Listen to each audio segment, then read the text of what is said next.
Ladies and gentlemen, welcome to episode 10 and the final episode of Lucha Rewatch. We just got done watching episodes 37 through 39, which is basically 37 and then parts 1 and 2 of Ultima Lucha. And we are finally going to get a chance now to talk about Ultima Lucha outside of the context of live reactions. I know we actually had quite a few requests to do a Lucha Underground, just an Ultima Lucha review as soon as the show was over. But immediately I thought, no, I don't want to do a review because we did live reactions, and I want that to kind of get the attention. I want people to go to that. I want people to listen to that and get our opinions based on that. But now it's been 2 months. We haven't said anything about Ultima Lucha, specifically talking about Ultima Lucha in its own context since the live reactions show, and here we are to review it. Absolutely. This is going to be, again, the final episode of Lucha Underground Rewatch. And what a way to cap it off. We're finally going to get into Ultima Lucha and all of our more, I don't necessarily want to say rational thoughts and feelings, but, we're calm. We're looking it over a second time. Maybe we're seeing things, as you've noted throughout the series, guys, that are things that we pick up on that maybe we didn't pick up on the first time. Maybe that'll be the case with Ultima Lucha. I'm just excited to do this because it was an amazing show, and I'm just looking forward to us paying our respects to the conclusion of the first season. Absolutely. So, John, here's what I'm thinking. Because this is such a big show and because we have a lot of matches to talk about, what I think we should do, and this is just my opinion, I want you to tell me if you want to go along with this. Let's talk about episode 37 like we normally would, but then for Ultima Lucha, let's specifically talk about the matches first. Both parts 1 and 2, there are, I believe, 9 matches that we have to talk about, and let's only talk about the matches first. And then once we finish talking about the matches, let's talk about the big overlying / underlying, whatever you want to call it, storyline that we got between episodes 1 and 2 involving Dario, Cueto, Black Lotus, Matanza, and El Dragon Azteca. And then we can use that to transition into talking about those final 5 minutes of Ultima Lucha Part 2. Sounds fantastic to me, partner. Let's do it. Okay, let's start with episode 37. The first thing we see is Big Ryck in Dario Cueto's office.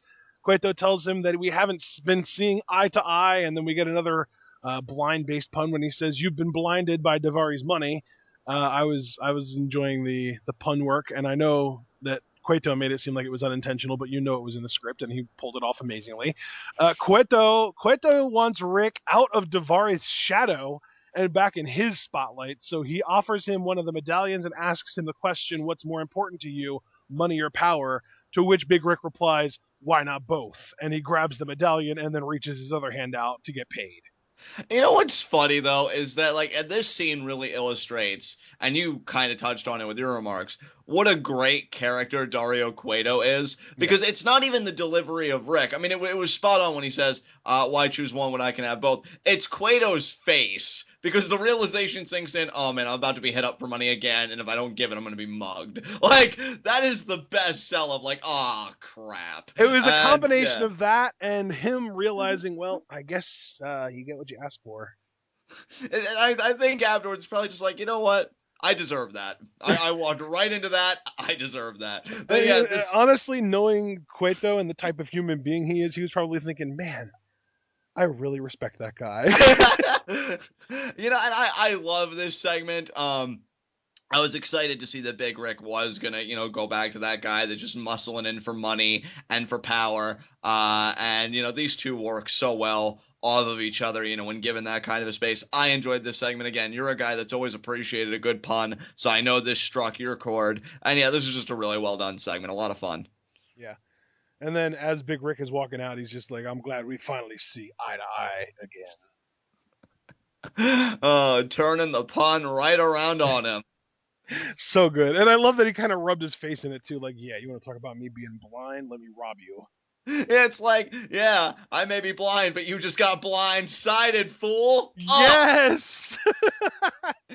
Damn!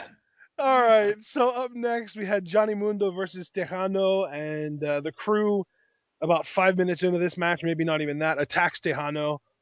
Patron comes out and attempts to attack Johnny Mundo, but Mundo bails. He leaves. He hightails it out of there.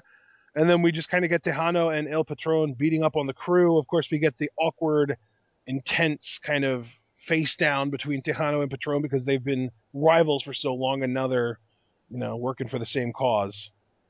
Yeah, and I like that. They're kind of teasing like, wow, the enemy of my enemy, I guess, is my friend, Yep. sort of thing. And yeah, I enjoyed this match. Not really too much to say here, and I'm the Johnny Mundo mark, for God's sakes. But yeah, I mean, it really was, I think, about just getting everybody to Ultima Lucha, just reminding everybody what feuds these two guys are in, and then just having them meet, just to kind of give them both momentum before the big show. Again, as you said, Ashton, it didn't take long for the crew to run in. Johnny Mundo did join in on the beatdown, a complete contrast to how he used to interact with the crew in the early episodes, because he's gone rudo now.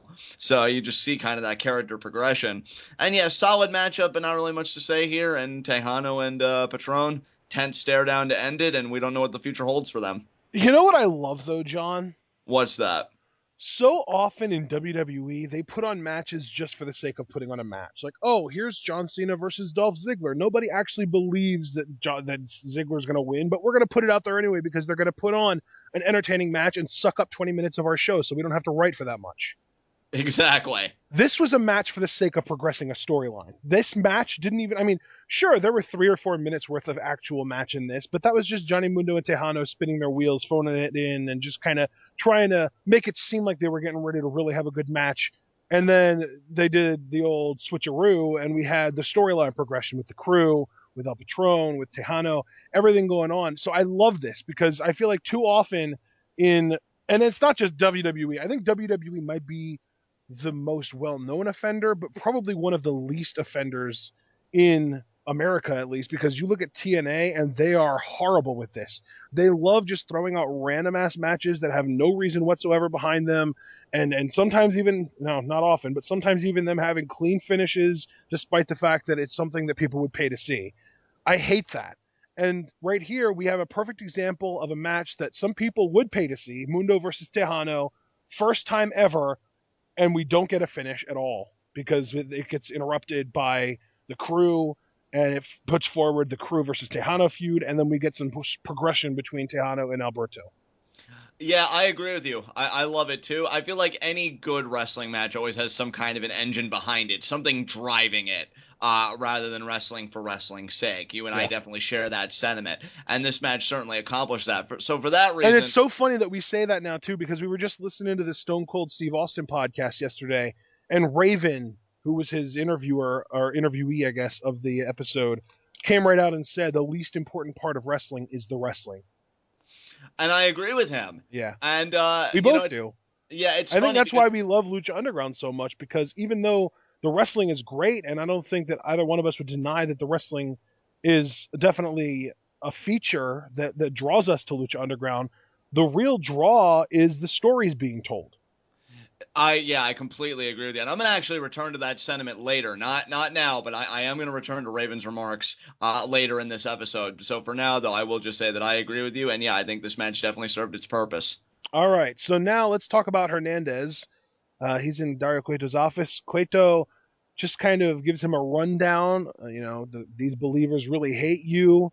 I know you want to get your hands on them too. So he introduces him to the concept of the Believers Backlash match, where basically the fans are lumberjacks around the ring. They all have leather straps and they have the right to hit you, but you have the right to hit them too if you can get past the straps. And then, of course, he also, at this point, not that anyone in the temple knows, but he does make it clear here that next week, being episode 38, would be the beginning of Ultima Lucha rather than waiting until episode 39.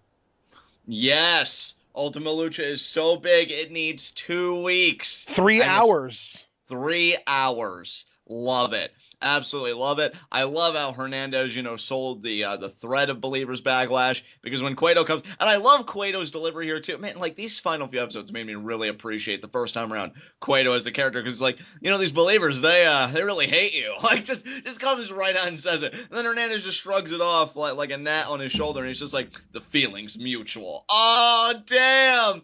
Hernandez is so cold. But yeah, I mean, that's where we're at. Again, I feel like this segment, it was short, sweet, and just very straightforward. Lays the groundwork for Ultima Lucha, and it lets us know what Hernandez is doing. And you got 2 great guys, again, playing off each other like Big Ryck and Cueto earlier. What's not to like? Absolutely. I love this. Yeah. So this I think that what I loved about this was Hernandez's reaction, talking about how if one of them tries to lay a hand on me, I'll paint the canvas red with their blood. Like, Uh, that legitimately got me scared for the fans. Like, oh my god, what if somebody attacks him and he just rips their face off?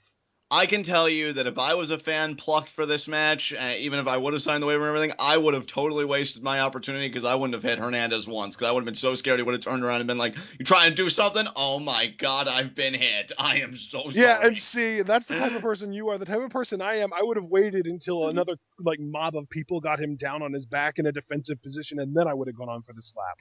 So you would have been like, I'm trying to remember that South Park episode where they were doing that Christian rock band, and then Token beats the crap out of Cartman, and then Butters just comes along and he's like, "Yeah." You would have been Butters, like just picking Yeah. the scraps. So Oh, that's definitely, awesome. yeah. And you would have just been standing aside in the corner hoping not to get killed. Exactly. So see, we all know our roles in We're life. both Isn't that what- cowards, just in different ways. Exactly. I love it. So what came after this, bro? Well, after this, we had our second match of the night, Cage versus the Mack. The Mack wins relatively quickly with a top rope sunset flip, and then Cage gets really angry and beats the living crap out of him afterwards. This leads to Dario Cueto coming out and announcing officially to the temple that we were starting Ultima Lucha the following week, and that you two are going to be in a Falls Count Anywhere match to settle this beef. Yeah, I love it. I gotta give this feud credit, because we had so many great feuds in the first season that some are inevitably just going to be overshadowed or really just not make the cut above the rest of some of the feuds we got. Right. But I think for the relatively short time they had, they really made it seem like there was a genuine animosity there, and I think it set a great You know tone. who I think really did that too was Cage, because I don't feel like the Mack, even up until their match on the first part of Ultima Lucha, I never felt that true animosity from the Mack. It always just felt like Mack kept on beating Cage, and Cage's rage, the rage of Cage, just kept on building every time Mack beat him. And now here you have the Mack beating him with a quick sunset flip, and that not only does that embarrass Cage, but it pisses him off beyond all belief, because he's thinking, this guy's not better than me, but he keeps beating me. Yeah, I love how like the rage kind of trades off because I mean my contention, I don't disagree with you. I do think the rage would belong to Cage in those matches, but I think after the beatdown, both in that one multi-person medallion matchup and then I think that which I think became a fatal four-way afterwards. That was Yeah, when and that's Mack really another showed thing. his Mack kind of neutralized Cage in that match. He didn't necessarily like the Mack wasn't even trying to win the medallion for himself at a certain point. He was just trying to prevent Cage from winning it. Exactly. It wasn't about the Mack winning for him. It was about, Cage losing. Right. That was his big end there. Yeah. So, yeah, I do like the exchange of motivation because to me, I feel like once Mack beat Cage the first time, he was over it. He was like, okay, I proved my point. Yeah. But then the anger goes to Cage because it's like, wait a minute, I'm better than this. I'm the best athlete here. What the hell's going on? So, really, for the relatively short time they were given, to really build something, I think they made the most of it. And I'm really proud of both of these guys. I think they're awesome. So, absolutely, yeah. Yeah. So then we get Cueto in the ring because he just made this announcement. Ultima Lucha is going to be next week. So then he gets in the ring and he tells us what the Aztec medallions are, what they're for, what they mean, what their purpose is. He reveals the gift of the gods title. He has everybody that has earned a medallion so far put their medallion in the belt, save for Phoenix, because Phoenix got murdered by Mil Muertes a couple weeks prior. Rip Phoenix. Ripping pepperonis. And Cueto decides to hold a battle royal for the 7th medallion. And next thing you know, Phoenix shows up. So this, I hate to draw a comparison between Lucha Underground and TNA, but this is like that one time in TNA when they stripped Rob Van Dam of the title, and then they were going to have, I think it might have even been a battle royal for the title, and then Rob Van Dam shows up that night. Yeah. Yeah, looking back, I don't necessarily know if this was handled the best, but I think at least Phoenix won the medallion anyway. Yeah. I think that's where I am. And I guess I like that Cueto at least took the time to explain, oh, Phoenix, you're back, but it seems like you're too late. But if you really want to, you can compete to win the medallion anyway. Like, it didn't feel so much like management being incompetent as it felt like Cueto just being a scumbag. Yeah.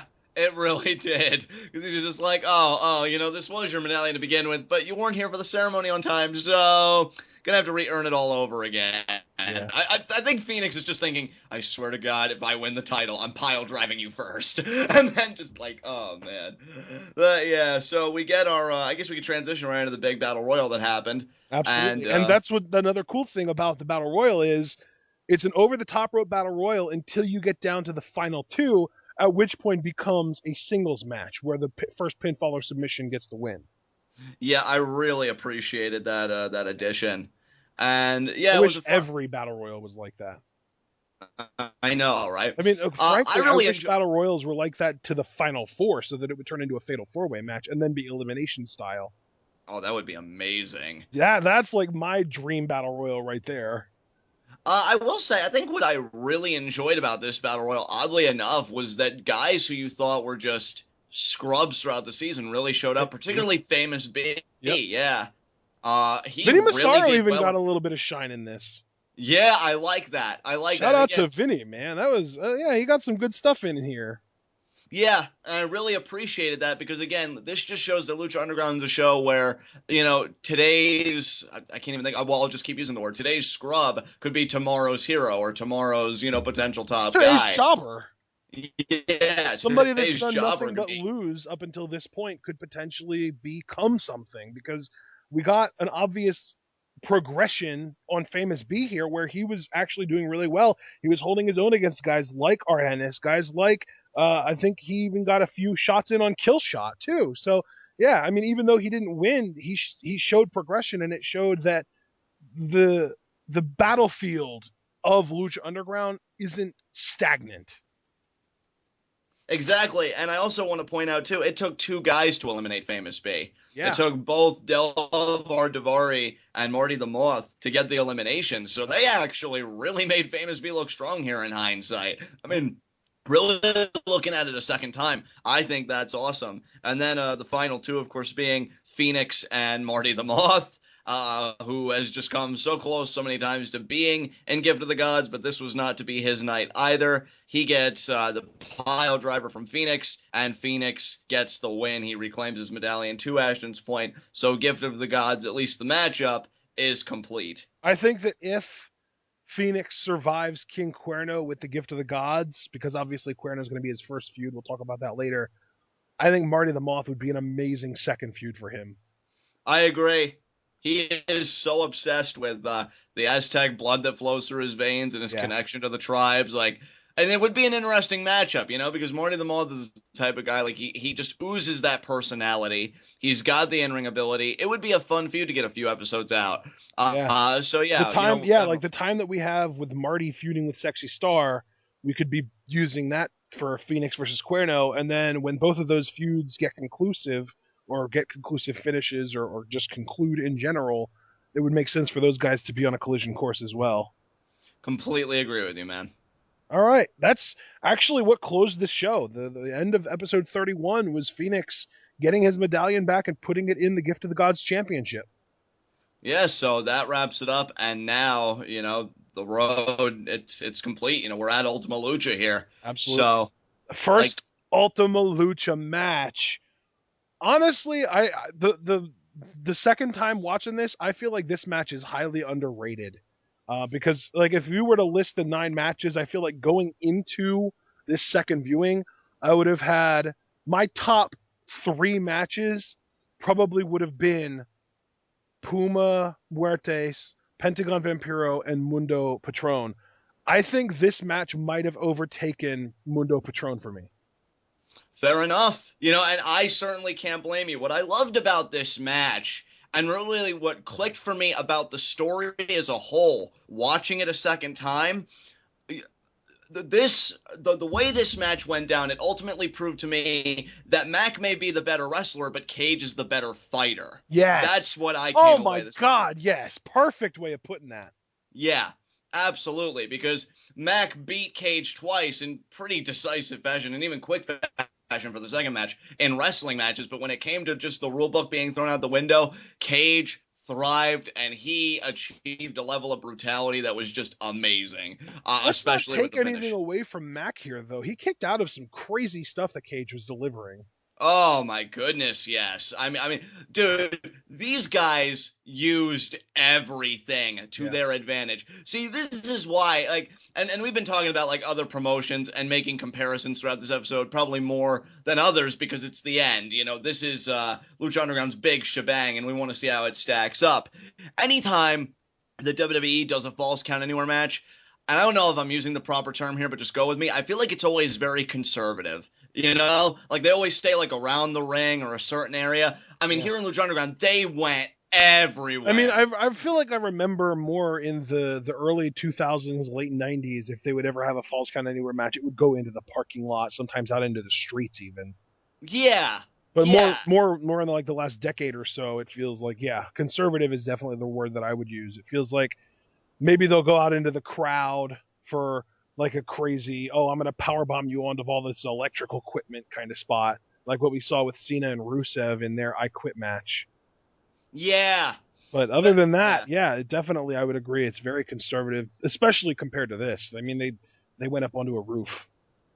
exactly. And here's the thing, like, I wasn't expecting them to like fight throughout the temple because we've never really had like a precedent for that. Yeah, But they fought everywhere in the space that they were given, and that's what I want from a Falls Count Anywhere match. I'm not saying go out into the street, though. I mean, far be it from me to stop you. That would be amazing.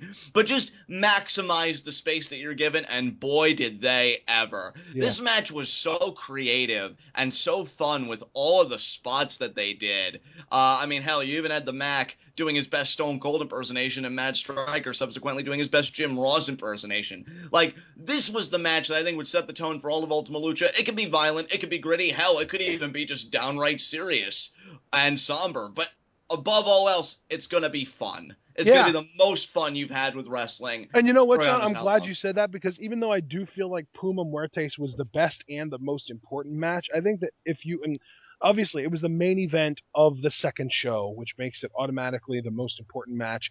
And just in my opinion, I thought it was the best match out of the two shows. I know a lot of people disagree with that just because Pentagon Vampiro was amazing. I would never take anything away from that match. I thought it was amazing too. It was my second best match, but to me, the match between Puma and Muertes was the best.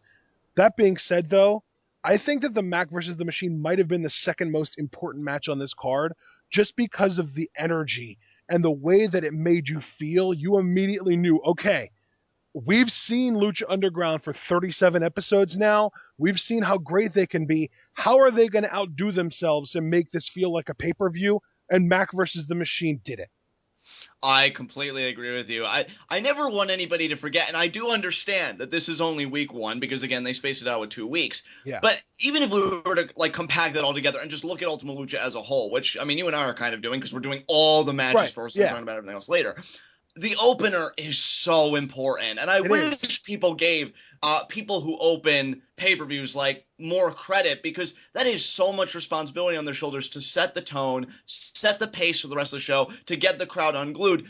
When you have two guys the capability of Cage and the Mack, and you give them an environment like Falls Count Anywhere, you're gonna get the job done, and they did in spades. I can't praise these two guys enough, and I do agree with you. I think even by me, and I'll even admit to committing this offense, this match has been underrated, if for no other reason, because when you have to open a show and just define that tone, that's a heavy burden on your It shoulders, and I is. think it's a thankless job a lot of the times because, Yeah. hey, they always say the main event signs the checks. Well, our opener's going to keep people in the building. We got to start strong. So, yeah, all the credit in the world to these guys. This match was amazing. And Cage winning with the curb stomp through the cinder block, which, by the way, in my personal opinion, Ash, and again, making a WWE comparison, it looked sicker to me than Seth Rollins' curb stomp to Dean Ambrose through those cinder blocks. I Yeah. thought Cage's spot was far more brutal Oh my because that God, was yeah. Well, like, that's yeah, the thing too with Rollins. He just jumps up and then lands on your head with a foot.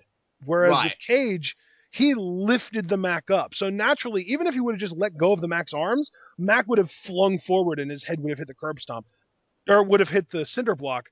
Combine that with the foot pushing down on the back. Yeah, it looks so much more brutal. And that's he got that from Super Dragon too.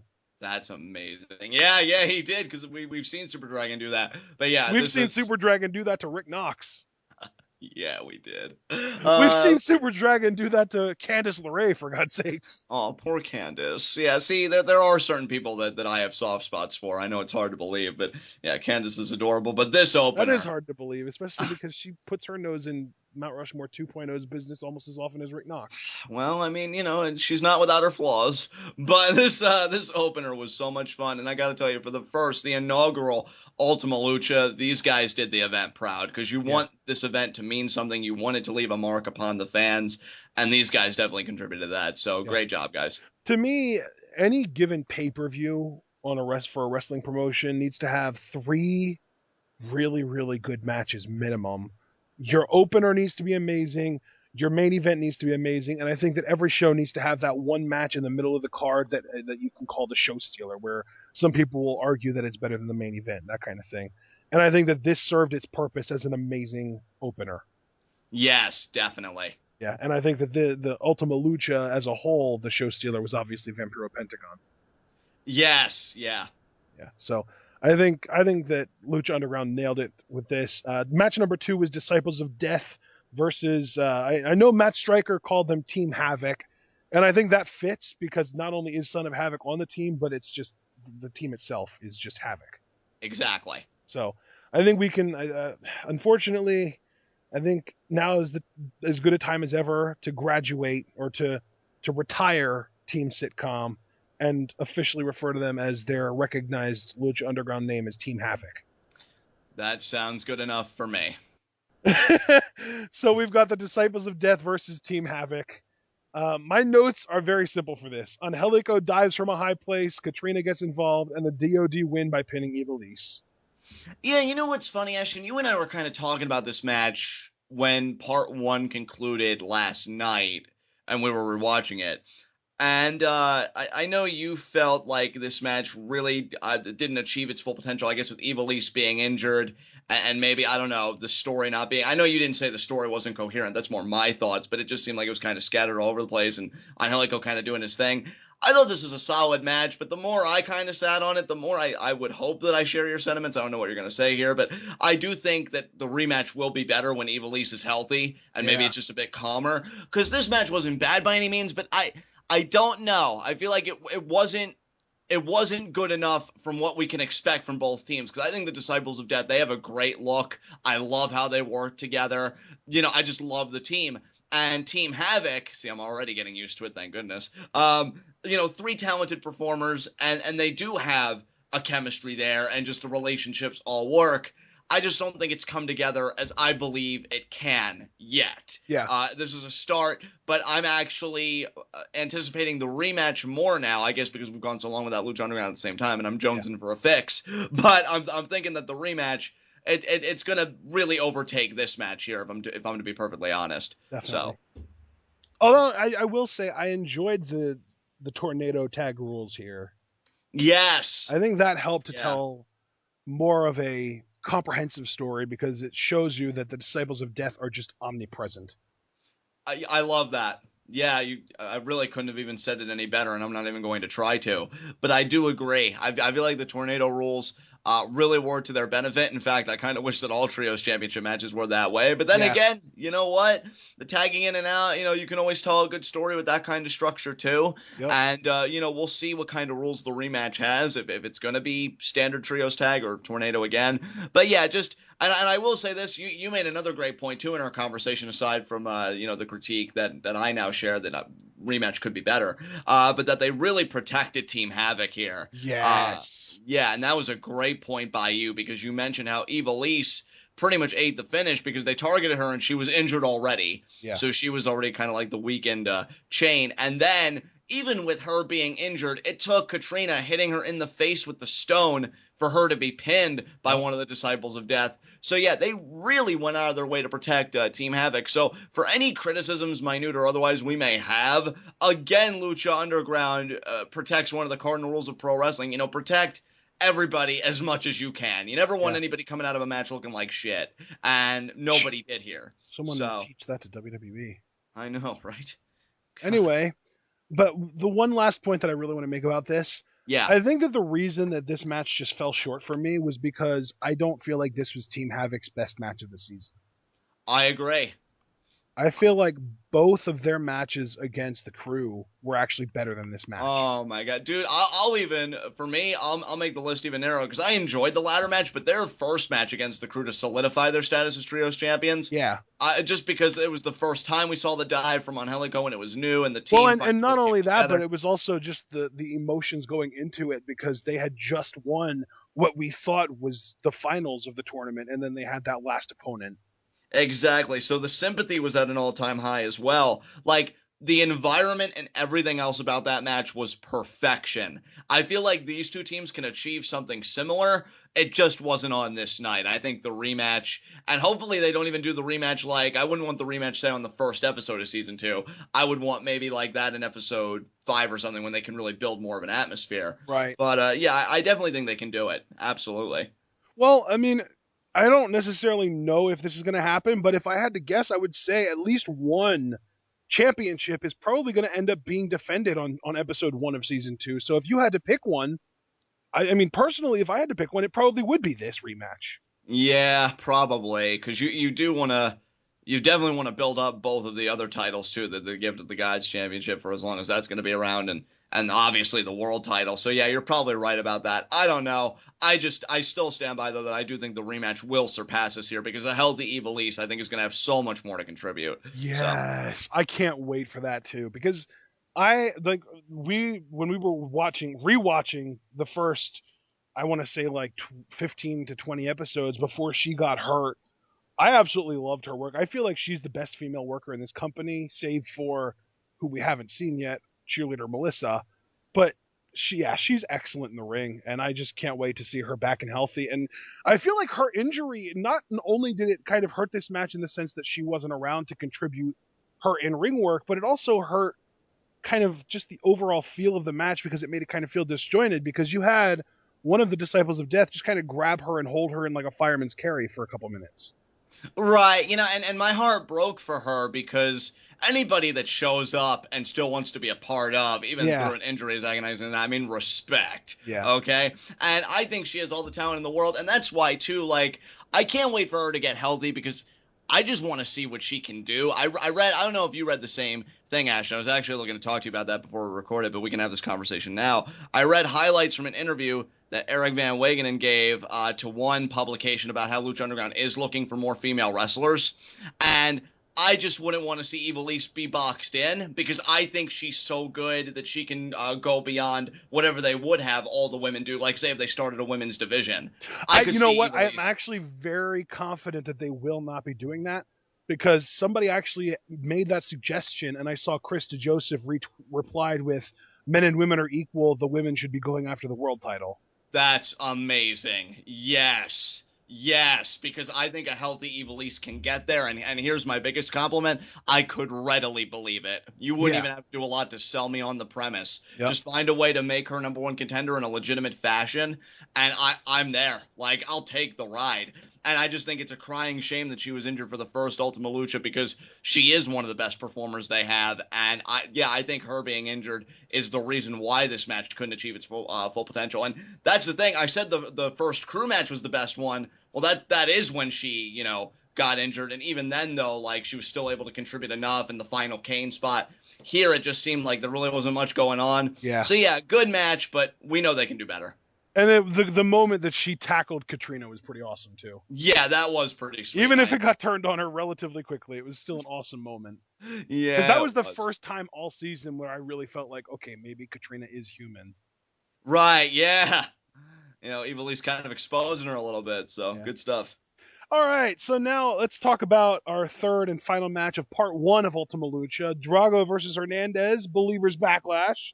I think just really succinctly, this match was a lot of fun. Yeah. It You know, was it a 5-star classic? No.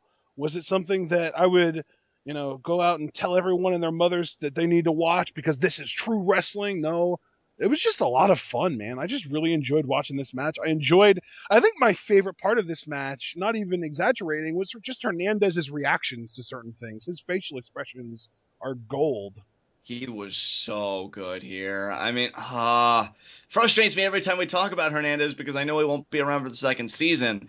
But, for me, Ashton, I agree with all of your sentiments about this match, right? It certainly wasn't the best match on the card, or even a matchup. Like, we heaped a lot of praise on the Falls Count Anywhere match. I don't even really think it gets to that level. No, and it What I, doesn't. It was what just fun, though.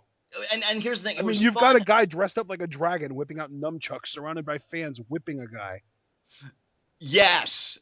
Yes, you do. And I do agree with you that the match is a lot of fun. But for me, also, I think this match has a certain heart to it. And I think this match, to me, kind of personifies what Lucha Underground's about. And I think Vampiro actually sums up what the match is perfectly on commentary. He says, above all else, Lucha Underground, like the Believers, we're a family. And, the Believers are looking out for Drago. And Drago's, looking out for the Believers, defending the faith in the existence of dragons. Yep. And that's what this is. Lucha Underground is a show that has listened to wrestling fans for a while. They know that we've grown apathetic with the WWE product or just what mainstream North American wrestling has been serving up. And they're like, okay, you want an alternative. This is what we have for you. And I think this is kind of not necessarily the culmination of that by any means, but it's just a shining symbol of it. Yeah. Like, this is what happens when fans in pro wrestling actually really do come together on that intimate level. And for that reason, I think this match, again, has a heart that really just makes me smile. Like you said, it's fun, but I think if you just take a step back and you're like, wow, this really is a different wrestling product, and I'm just so happy to be here. And it's I so think funny that's because it. even Yeah. going into this match, I was all cynical. I was like, man, I wonder, how much they're going to have to pay all these plants that they're going to have to buy in order to fill up the outside of the ring. And no, they legitimately used people that had been in the crowd pretty much all season. They used the one guy that was in the red Lucha Underground shirt, Hot Tub Guy. I literally, the first few months into us watching Lucha Underground, I was just having like one of my can't get enough of Lucha Underground kind of nights, and I was just Googling Lucha Underground reviews, and I found Hot Tub Guy, and there he was sitting in his hot tub talking about Lucha Underground, and next thing you know, episode 39 or 38 comes around, and he is one of the freaking guys outside of the ring with a whip taking it to Hernandez. And I think, while you were talking, it just kind of clicked for me what I've been trying to say, and it's going to sound so freaking cheesy, and I have, the shock paddles just bring me back here. But this match really just shows that Lucha Underground, the first season, it wasn't just the story of the luchadors and the people competing in the temple. It was our story just as much as theirs. Yeah. And to get to be a part of it is just incredible. It really is. And I think, again, it's just a match where you sit back, you take it for what it is, to your point, and you have so much fun. But I think after it all, because then you have the second week, and it's like, holy amazeballs. Yeah. But for this first week, you just sit back and you're like, I'm so happy to be here in this moment in time where this is a thing. Yeah. Where pro wrestling is really getting back to a certain state, and not even getting back to certain places, but progressing to other places. Exactly. And that's just, this is the match that really shows, what, damn it, I'm a Lucha Underground fan for life. Yeah. And there's nowhere else I'd rather be. Well, and when you said getting back to a certain place, I think that's more of an emotional connection. It's getting back to where it was just from an emotional connection point, because it's starting to make us feel the way that we felt back when we first started wrestling, and it was still, we still went into it all like bright-eyed and new and looking at something that we're not used to and appreciating new things like this.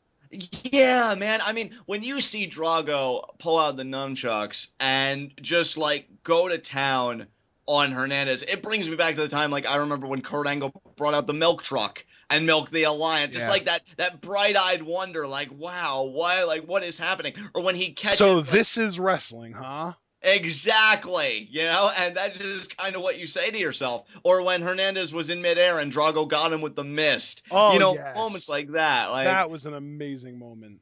It's like that. And you know what else I loved about this? That I'm going to go off on a little bit of a side tangent here. Sure, yeah. We had some amazing moments on this show, and not a single time did I have Michael Cole in my ear yelling, "What an amazing moment!" Exactly. Show, not tell. They just let it happen. And not only did they just let it happen, but they were enjoying it as fans almost as much as we were, I think. And when I say they, in this specific context, I'm talking about commentary. Yeah. And I love it, man. It's funny because, like, you'd think I'd be perturbed by it, but every time, like, they would get up to give a round of applause to a certain match, or even like forget maybe that they had headsets on and go holy shit or something. Like I loved it, man, because there's an authenticity to that. Yep. It's like I'm not at work. I'm watching wrestling with everybody else, and this is how I watch wrestling. Yep. And there's just something beautiful about that, man. Absolutely. Man, Yeah. really is. I love it. All right, let's get to Ultima Lucha Part 2. John, you know what opened the show. I'm going to let you take this. Yeah, I do. My first really serious review of this match. And again, if you guys didn't know how I reacted to this, go back and listen to our live reactions because apparently my reactions were gold.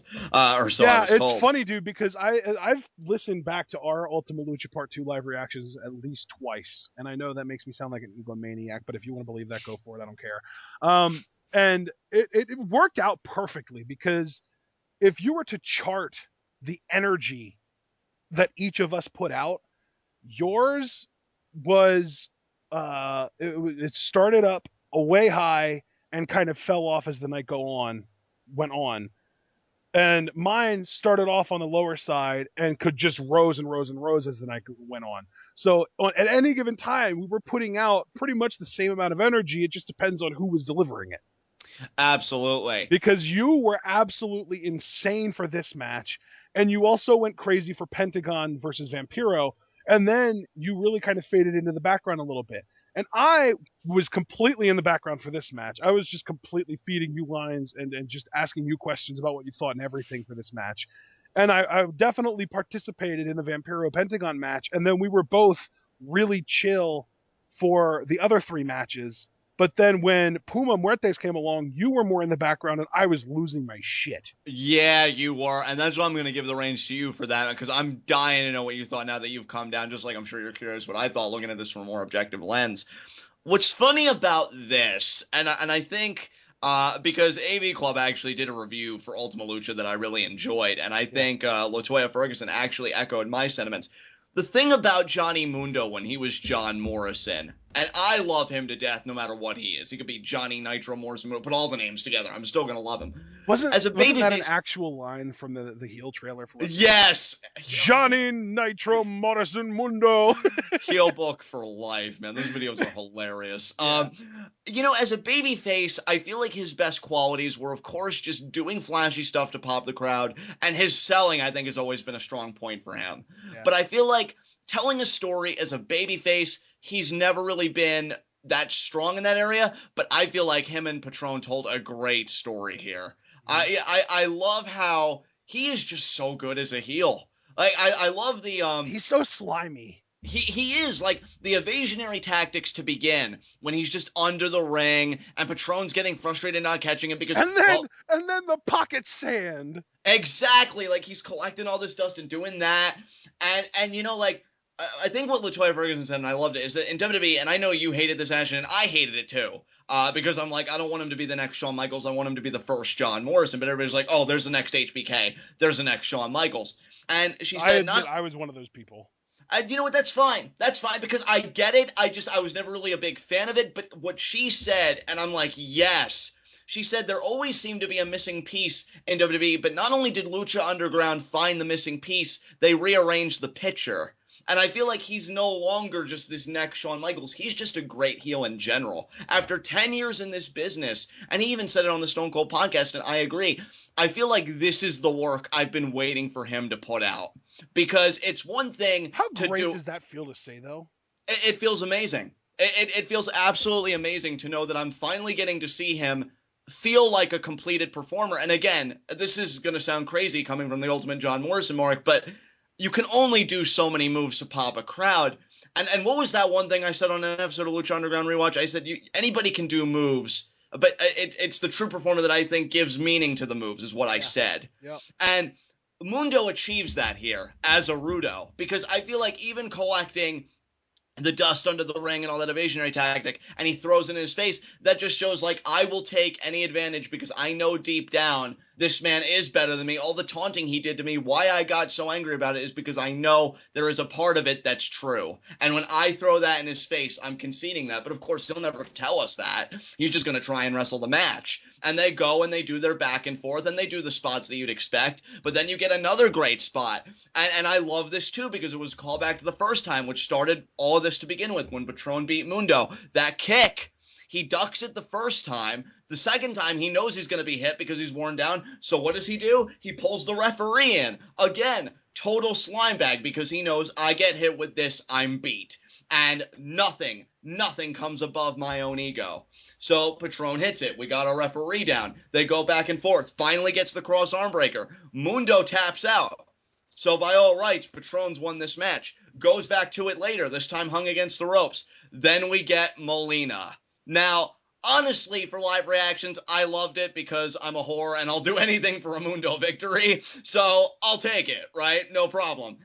In hindsight, I don't know if I was so crazy about it. I would have liked, I don't know, Mundo's own will, his own cunning and intellect to kind of get him to win, maybe a low blow, or maybe he even does a belt shot. You know, maybe Patron releases the hold, he comes back in a little too hurriedly, and then he gets hit with something. But Molina was fine, served the purpose. Mundo gets end of the world again, gets the victory, and he celebrates because, hey, I got the victory, that's all that matters. He eats his comeuppance afterwards from Patron, you know, getting thrown through and really busted open. Well, and that's another thing, too, is Patron said, I'm going to rip your face off, Johnny Mundo. And even though not literally, he basically did exactly that using glass. Which is smart because I think the one cardinal rule of a babyface, and I've learned this through the years of watching wrestling, and I'm sure you have too, you can never really have your babyface lie. Yeah. That's why when a babyface says, especially when John Cena says, I vow or I promise, it's pretty much a guarantee you're going to come away with the win. And if not come away with the win, come away with it maybe in a way that you didn't expect, maybe like a DQ or something. I mean, I feel like John Cena's a weird case, though, because if he says, I vow or I promise or I will win or whatever, he probably has like a 98% win percentage, but even when he doesn't say that, he's still probably in the 90s. So, like, how decisive can that little study really be? Very, very true, very true. But I think it's important that a babyface, at least, you know, try not to lie if you can help it. Right. Like, only write checks that you're asking cash, more or less. And Patron does that here. So I think, again, not making fun of Patron, not right, and believe me, the urge is there. I'm biting it back. He's a good babyface because he holds on to his promise. I will say, as just a minute criticism, didn't care, not so much for the spanking, even though I really could have done without it altogether. It was really Matt Striker's reaction that put me off more. Because I felt like he made so much progress, and then he didn't necessarily undo all of it, but he definitely had a creeper moment when he said, I'm going to rewatch that on my DVR. I can't tell you how many times. And I'm like, oh, really didn't need to know that, Matt. Really didn't need to know that. Yeah. And, you know, Patron celebrates. So, all in all, I know it sounds like I probably talked for an hour, and I apologize, but my point is, because Ashton wanted me to give my review of this match, this is the match where I think Mundo really perfected what it means to be a heel and to tell a story and not just to do moves and rely on that. And I think it's so appropriate. The guy's 30, I think 36 now or 38. You know, he is older now. And I think, I didn't realize he was up there. Yeah, I mean, he's getting up there, man. I don't think he has that many years left. I think I could see him kind of leaving at the age of 40 to do his film career, you know? 36, I'm seeing 36. So yeah, 36 I don't years know old. About I could 40. I think he could go further than that. I mean, I think he could go further too, but I think he'll make a life decision. Michaels himself went until he was like 46, didn't he?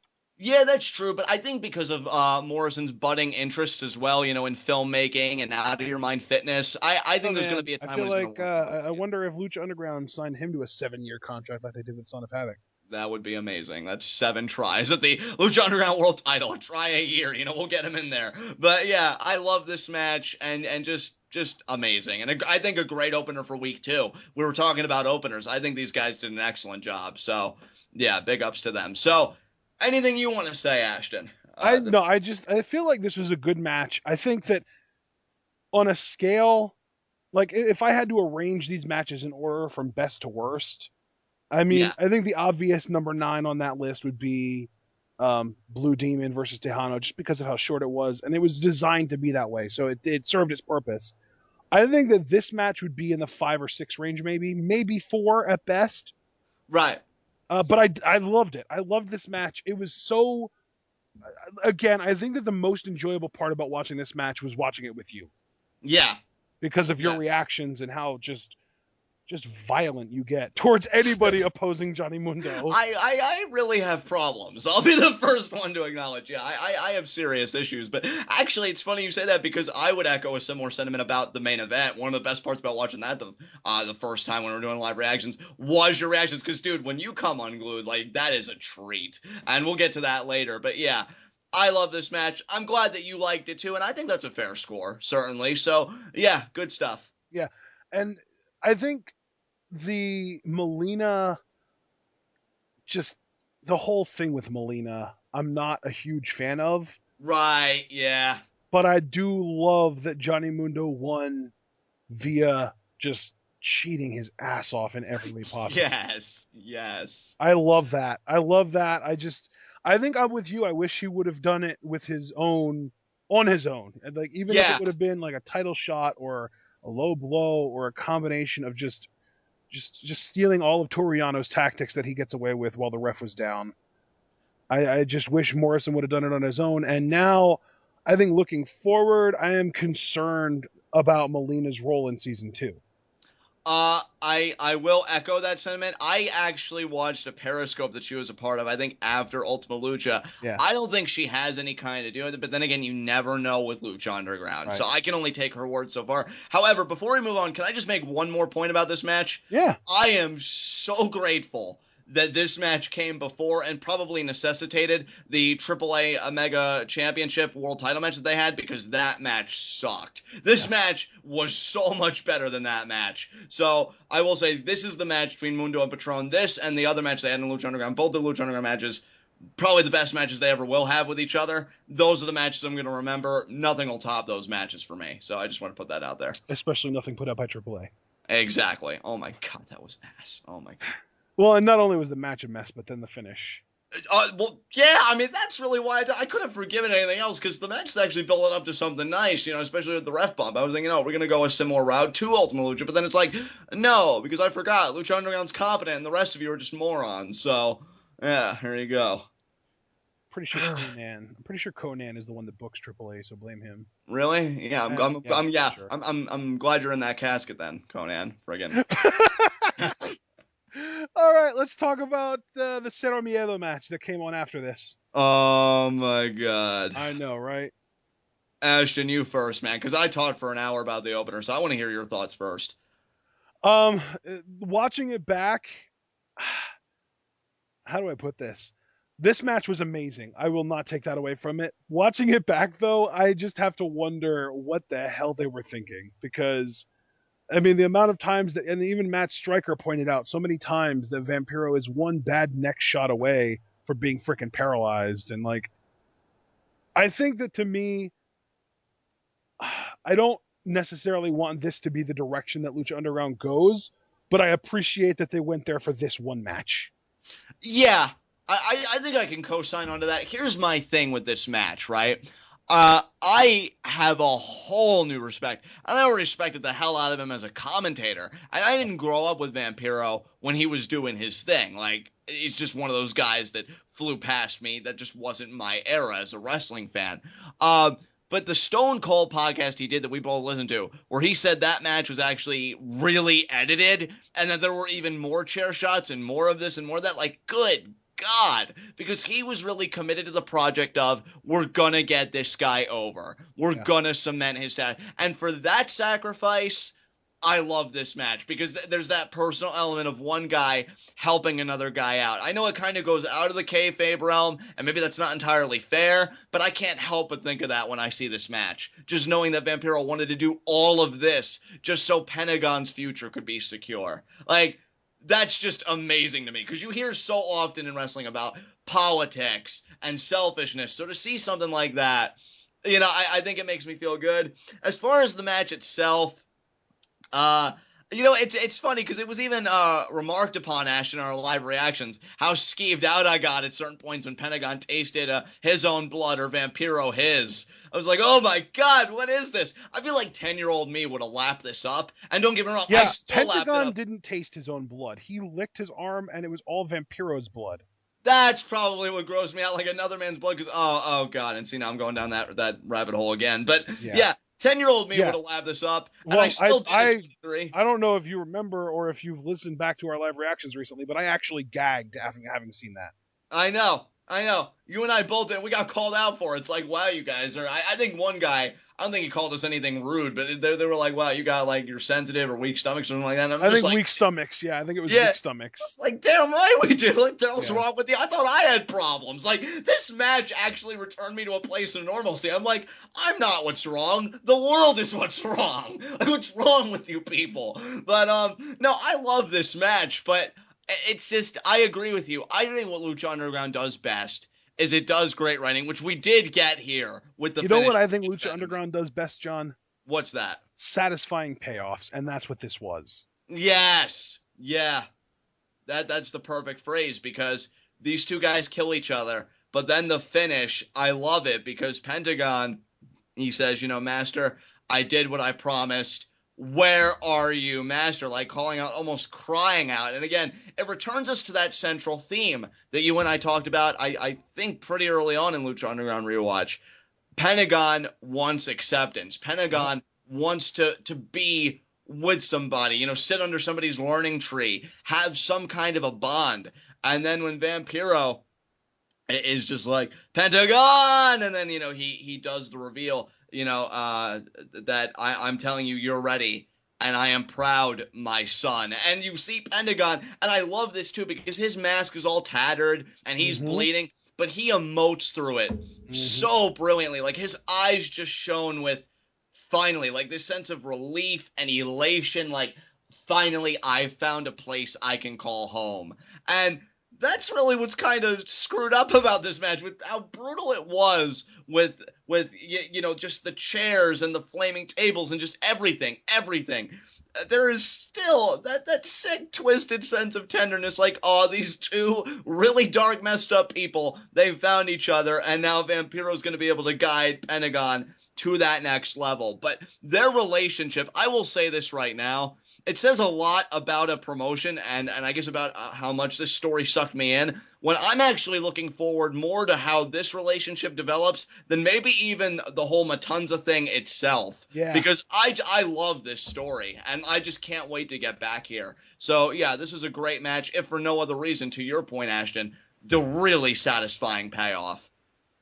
Absolutely. And that's the key, is that this was an extremely satisfying payoff because I think that now, especially in hindsight, being able to look at it from a more narrative perspective, being able to kind of realize, and I hope this is what they were going for. If they weren't, I'm sure I'll get corrected by somebody.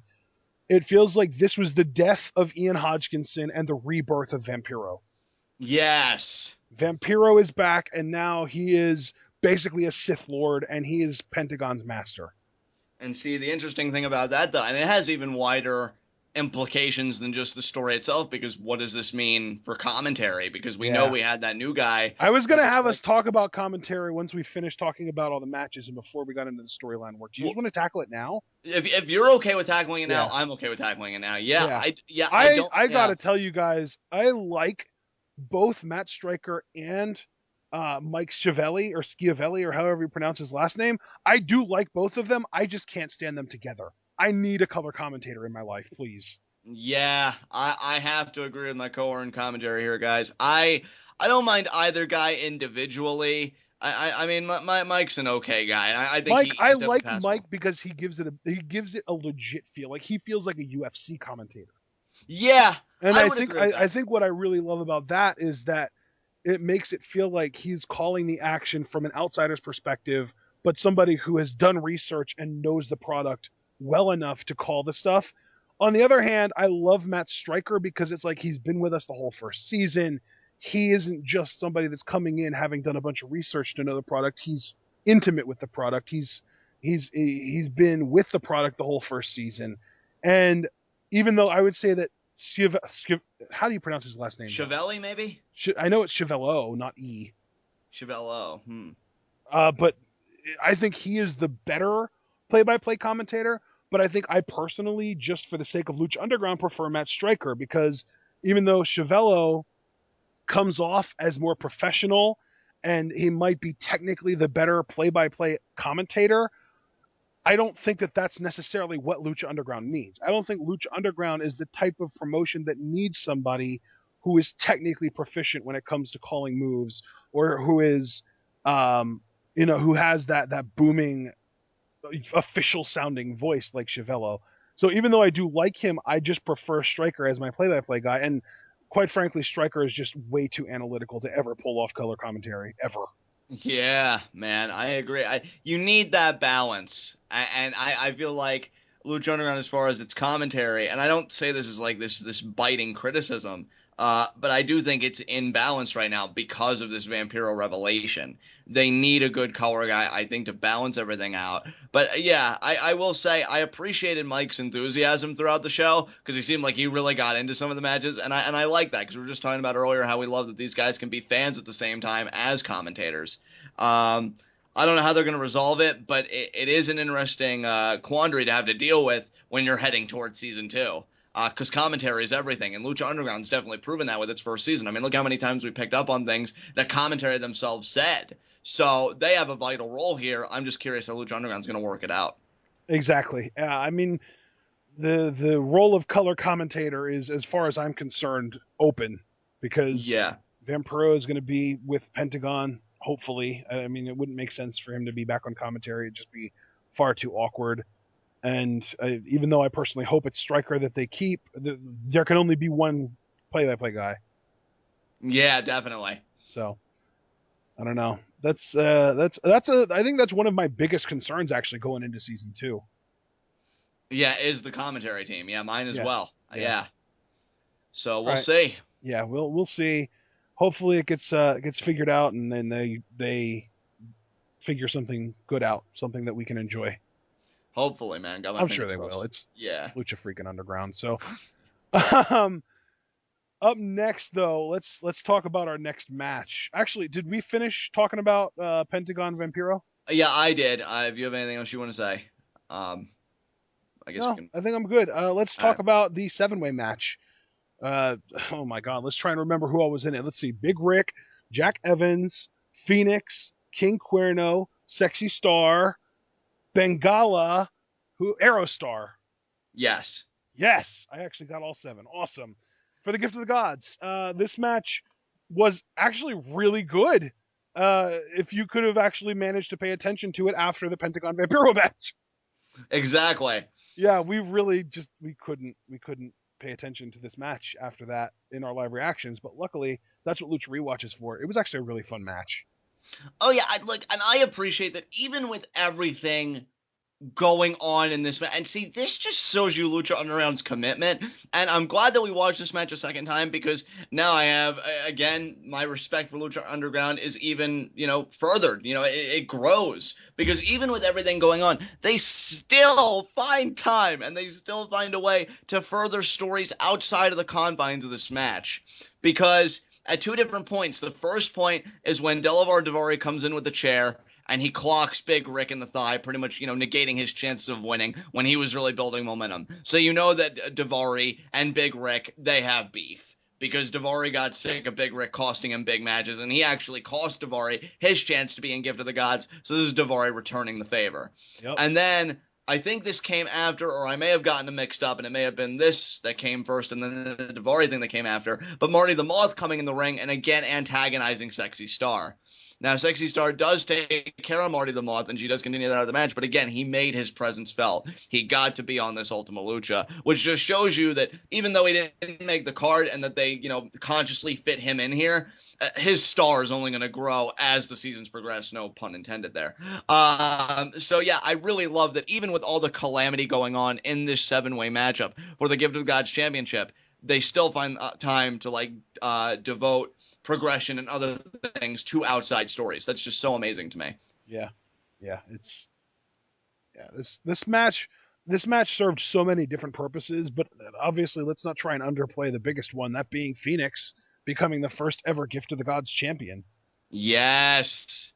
Phoenix, I mean, and what a finish too, because Jack Evans brought his A game in this match. He had a lot of great moments. I actually my breath caught in my throat when he did the backslide bridge combination that he does. I thought he was actually going to be given to the God's Champion. I know some of our fans were rooting for that to happen. But yeah, the exchange between him and Phoenix, particularly when Jack Evans has like this octopus stretch on Phoenix, and then Phoenix gets him in the fireman's carry and knees him just repeatedly in the head, and then transitions that into the pile driver. Just fantastic, dude. Excellent sequence, and a really dominant way to crown Phoenix as the inaugural gift of the God's Champion.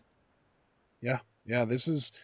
I think it's worth noting too that he kind of lucked into this in a way, because Jack Evans and King Cuerno were going at it, I think it was, and Jack Evans kicked King Cuerno and knocked him out, and then Phoenix just grabs Jack Evans and hits him with the Fire Thunder Driver for the win.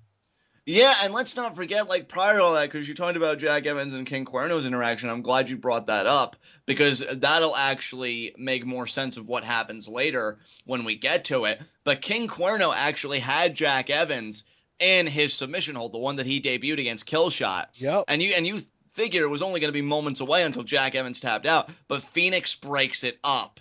That's important to remember, and I'll be honest with you, I didn't quite catch that the first time. So catching it the second time, the light bulb went off like, okay, now I understand why this is happening. And then, yeah, of course, Jack Evans, like we said, eats the pin. So, yeah, just interesting dynamics. I also liked Stryker on commentary, noting how appropriate it was that Bengawa and King Cuerno were mixing it up at certain points because it was the endangered species against the hunter. I didn't appreciate that so much the first time either, so I really like that they broke that kind of ground. They actually played up the King Cuerno gimmick in a small way in this match. So yeah, this match actually did a lot of good outside of the in-ring stuff that I really appreciated. Absolutely. Yeah, this was a really fun match, and it just suffered from placement on the card. And I don't even want to call it poor pace placement, because I feel like the warm down match that we had, or the cool down match, I guess I should say, that we did have, was in the perfect spot because it was right before the main event, which was also incredible. Yes, absolutely. And I mean, speak of the devil, we might as well just talk about it. Tejano versus Blue Demon Jr. Yeah, and this really was, a cool down match. It wasn't anything to write home about, but I don't think it was ever meant to be. This is another match again where Lucha Underground understands that every match serves some kind of a purpose, and the purpose of this was to get everybody, the heartbeats back to a normal rate. Yep. Everybody calm down. Just sit down, enjoy your popcorn for a few minutes, because then you're going to be at risk of choking on it again when we unveil our main event. Yeah, this match was pretty harmless, never really left any indelible marks. But even this match, though, and this is the thing, even this match, for being the kind of rest-up match for the main event, even they give it a little something, again, because of the finish. Because it seems like, again, Tejano's kind of turning around, but then the crew comes in, Tejano isolates them, but then Chavo comes in.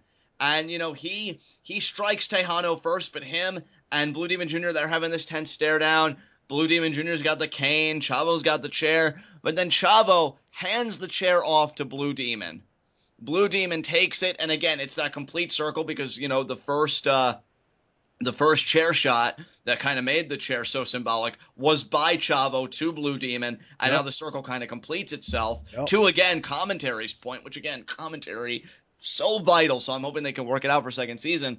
And then Blue Demon, he clocks Tejano in the head when the crew's restraining him, gets the pin, and then we see this alliance formed. So even this matchup that we're not even really supposed to give as much of a crap about as, say, other matches on the card, even that has a story going on that I think in Season 2, when there isn't so much calamity going on one card, can grow in importance and significance, because, Chavo aligning with, again, what I call the remnants of the crew now, and now Blue Demon, and they've got the blue going on, the blue bandana and the blue tie and everything else.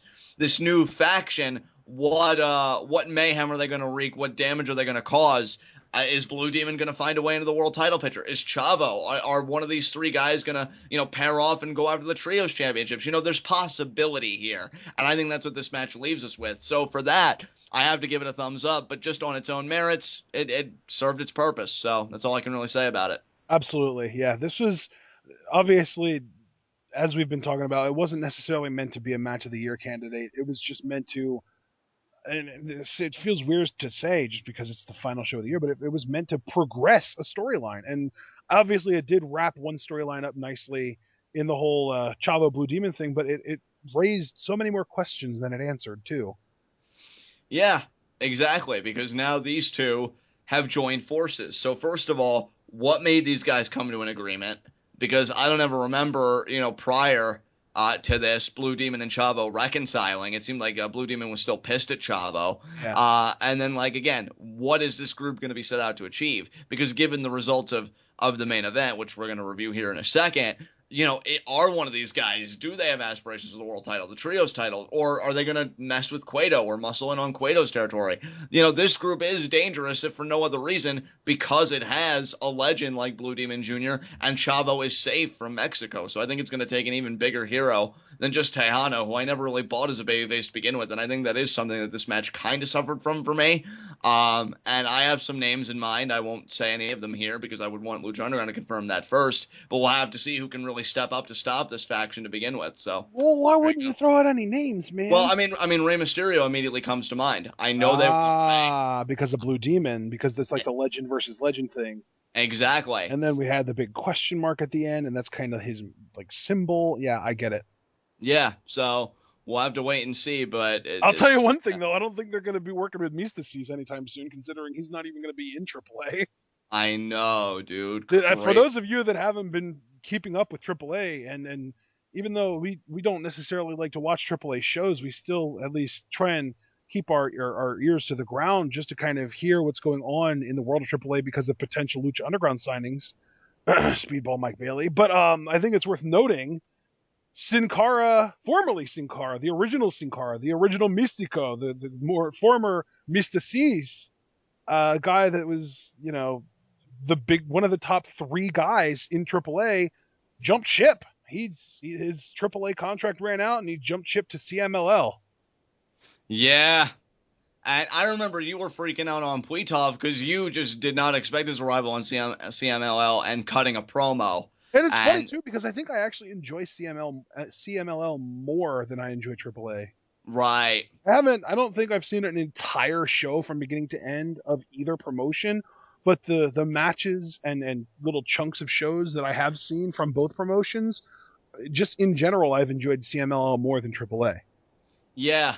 I don't really know how much Not to mention CMLL is the reason Naito is amazing now, so. I know, right? Oh my god. Yeah, I don't think I've watched much, if any, of CMLL, but between this and Didn't you knowing watch that the 2 out of 3 falls match the other night with me between Atlantis and La Sombra? Did I? No, I didn't. No. Yeah, we didn't do that. No. No, I thought it was after a pay-per-view that we watched. It was on Tima. I didn't watch that. No. It's the match where La Sombra got unmasked. Yeah, I didn't see that. Huh. Yeah. So I guess I was just watching it by myself then. Yeah, I guess so, man. But yeah, like it's crazy that CMLL does all this stuff. I do need to check them out though. I will say that much. Yeah. That's not what we're talking about here, but I just wanted to point it out because John brought up Mysterio, and I felt the need to bring up Mystices. Yeah, that's cool, man. That's cool. No, we got to keep, because I think really it all does kind of come down on the same bubble. You never know who Lucha Underground's going to bring in. Yeah, so, I mean, for the longest time, the top 3 guys in AAA were El Patron, Mysterio, and Mystices. And that's without question. Like, even now, I would say the top 2 guys are still El Patron and Mysterio. Right. Like, it wouldn't even surprise me if Mysterio ended up being the one to take the title off El Patron. Yeah. Even at his advanced age. Exactly. Is he 50 yet? He's probably getting up there. And hell, you want to talk about advanced age? I forget what promotion it was, but Ray's actually only 40. Wow. It's like he's been around forever. It really does. But I mean, you want to talk about age and whatnot. I mean, Ray did just recently in some promotion win their world title, so AAA may not be that much of a stretch. So we'll see. But yeah, you never know what talent's gonna come in for Lucha Underground, and that's why I'm glad you brought this up because it does. It's all pretty much in the same realm. Even though Lucha Underground's done a masterful job of forging its own distinct identity, which I always want it to be that way. I know we were concerned when Patron came in, like, what is this gonna do to the Lucha Underground brand? But yeah, they have their own distinct identity, but they do kind of feed off of the rest of the universe around them. So who's to say what the future holds as far as talents are concerned? The ultimate swerve. Rey Mysterio is playing Matanza. Oh my god. You thought they'd go big?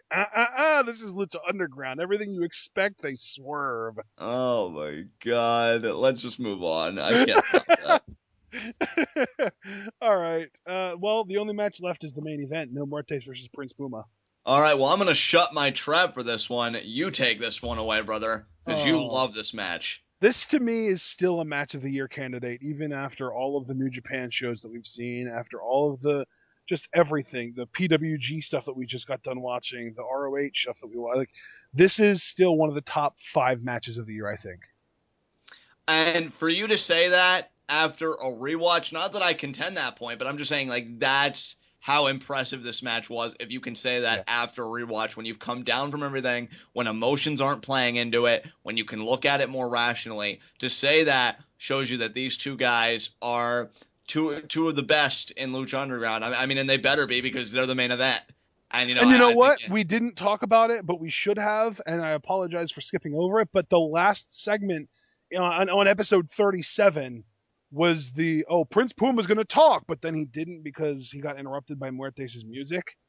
that's right. And then he beats down the Disciples of Death, holds his own against, and ends up hitting the 630 on Mil Muertes, and then just does a badass pose in the ring, just being like, bring it on. Like, I can take on the world right now. And that, I feel like that segment alone was enough to make me really invested in this match.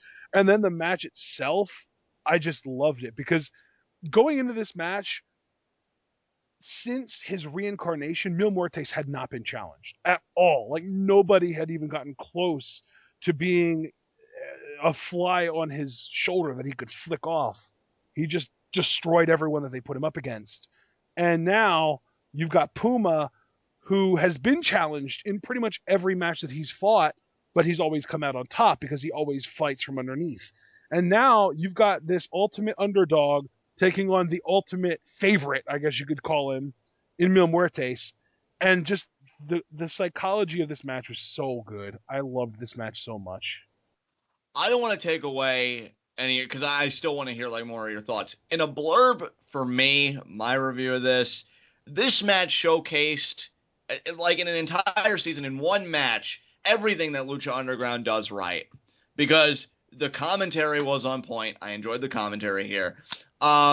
Katrina and her use, one just being a great presence and even being used as a weapon by Prince Puma. And not in one of those typical ways like, oh, I'm going to use her as a shield and Muertes won't want to hit her. No, like it was in a freaking action movie. I love that. Mil Muertes being strong and just, really taking a lot of offense and giving That's just his as much. perpetual state at this point. It really is, but they know how to protect a character, and I think that, and that comes down to my final 2 points when we talk about things that Lucha Underground does right: protecting characters in both Puma and Muertes, but more than that, kind of a subset of that, protecting finishers, because for so long throughout this whole season, two of the most dominant finishers were the flatliner from Muertes and the 630 from Puma. It was on this night when these two forces collided that those maneuvers, they were finally kicked out of. Mil Muertes was the very first person to kick out of the 630, which was huge. And at the same time, Puma was the first person to kick out of a flatliner, which was preceded by a spear. And that flatliner looked sick because he drove his head into the canvas. So in this matchup, when you go about protecting finishers, when you protect characters, these two guys really do look like they belong in the main event because they look like two of the best in the temple. And that's what it's about. I know that this isn't necessarily the best parallel to me making, but this is just what it reminded me of. Right. Muertes hitting the spear and then the flatliner and Puma kicking out reminded me of John Cena hitting Kevin Owens with the super attitude adjustment off the middle rope and Kevin Owens kicking out. Exactly. And then it's like, oh my God, he's going to win. And then Muertes hits Puma with the top rope flatliner. And at that point, you just knew that, like, we've seen everything Puma has. And at this point, he just doesn't have anything left to give. And then he loses. And I feel like they told it so much better than the WWE's version with Owens and Cena because Muertes was the heel. So him winning was supposed to make you feel helpless. Yeah. Muertes was the heel, and second of all, I feel like Muertes showed that the spear, proceeded by the flatliner, just the stationary flatliner, wasn't his best shot, because then he goes and he shows that he can do an avalanche flatliner. John Cena, the roles were reversed. He did his best shot first, and then he beats Kevin Owens with an STF. Like, it just, to me, I felt the disconnect, Ashton, when watching it. Well, and Whereas here, I felt the disconnect at first too, but I kind of grasped it because it wasn't so much that Owens kicked out of the best shot and then Cena downgraded. It was Owens kicked out of Cena's best shot, but it still took a lot out of him. right. And then when Cena locked the submission in on him, he just didn't have anything else to give. And that's a fair point. And then that's a great point. I think I can concede that ground. But I think at the end of the day, it does go back to what we're both saying. And it's just, they did this so well. And you had the perfect word, helplessness. Because what you're seeing, what Lucha Underground has made these guys to be perceived as, is death. You are seeing death claim ownership of that ring, and by extension, the temple. So death is reigning supreme, and there is nothing more helpless and more frightening than death, because it comes for us all. And it came for Prince Puma, who up until this point was untouchable, and they claimed him too. And that is the beauty of a strong babyface, because he loses clean, didn't have Konnan, gave the fight of his life, still came up short. This, to me, was far more devastating if you're like a young Prince Puma fan, or even for me that's just into the story and realizes that there's a greater mythos here and that power is legitimately important, than John Cena losing to The Rock in their first WrestleMania match. Like, this to me was a true babyface loss here that could have, like, dismay, and again, to use your word, because it's such a perfect word, helplessness. I didn't feel that with Cena and The Rock, because you even made the joke earlier. Cena, when he guarantees something, his win percentage is like 98%, and when he doesn't, it's still in the low to mid 90s. So really, what great sample is that? Whereas Prince Puma, he was winning and winning and winning, but you even said best, like, he always fights from the ground up, and it's believable with the way he does it. Right. And then when he finally loses, it's like, well, shit, like, if he can't beat Mil Muertes, who can? Puma, to me, the Puma's fighting style is like a rubber band.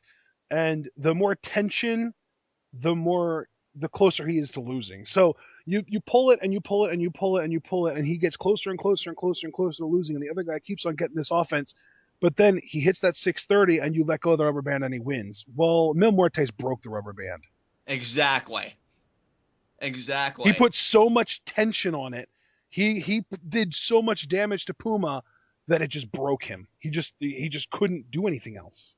And I think this is a defining character moment for Puma too. And again, we go back, and I hate to sound like just, redundancy over here, but commentary, because they did point out, because here's the thing, guys, if you don't know, when we do live reactions, I always have my stuff muted. I never listen to commentary or anything, because I always want to be able to hear Ash and really hear myself. So hearing commentary for the first time was also a treat too. And they mentioned, well, is he at a disadvantage not having Konnan? Or, Konnan, Puma's in this spot now. If Konnan was out there, he would have been advising him to do this. Puma lost when Konnan wasn't there. He was winning all the while Konnan was with him. Yep. That's got to be a crisis, because it's got to say, am I really as good on my own merits as I am with Konnan? Well, and I mean, not only that, but I think that it's also cause for controversy, because if Konnan was around, would Puma have been able to win? Right. And if Konnan was around and Puma was able to win, I mean, by what means? Was Konnan going to use the cane? Is his advice really that powerful? Yeah, that's what I'm saying. Coaching. Exactly. And I feel like that actually has the potential to tell a really great story in season 2, because I'm hoping anyway, and maybe this is just the trust and the expectation I've had nurtured in me by Lucha Underground's phenomenal first season. But I'm hoping it's more than just a babyface invoking their rematch clause and they have their rematch. I want Puma to almost go on a little bit of a journey before he's ready to step in the ring with Mil Muertes again. Because when you lose and you don't have your coach by your side, that's got to shake you up. And if it doesn't, to me, I think it kind of diminishes its impact. I want Puma to almost be second-guessing himself. And he even kind of had a look on his face like he did when Mil Muertes kicked out of the 630, and he actually tried going for it again. And see, that was a mistake I feel like Konnan would have advised against. So, I don't know, just that whole relationship and its impact on Puma, I want that explored in season 2, and I hope we get that because I feel like that's a story that could be mined for a lot and really raise the stakes of the rematch. And the stakes were already really high here, and I think they can go even higher. So, what does that tell you?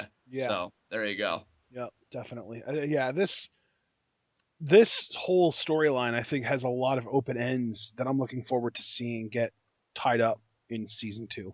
Completely agree. Because I mean, first of all, where is Conan? Is he still alive? Because the last time we saw somebody get put in that casket and get the lid closed, it was Muertes, and he was dead and had to be resurrected by Katrina.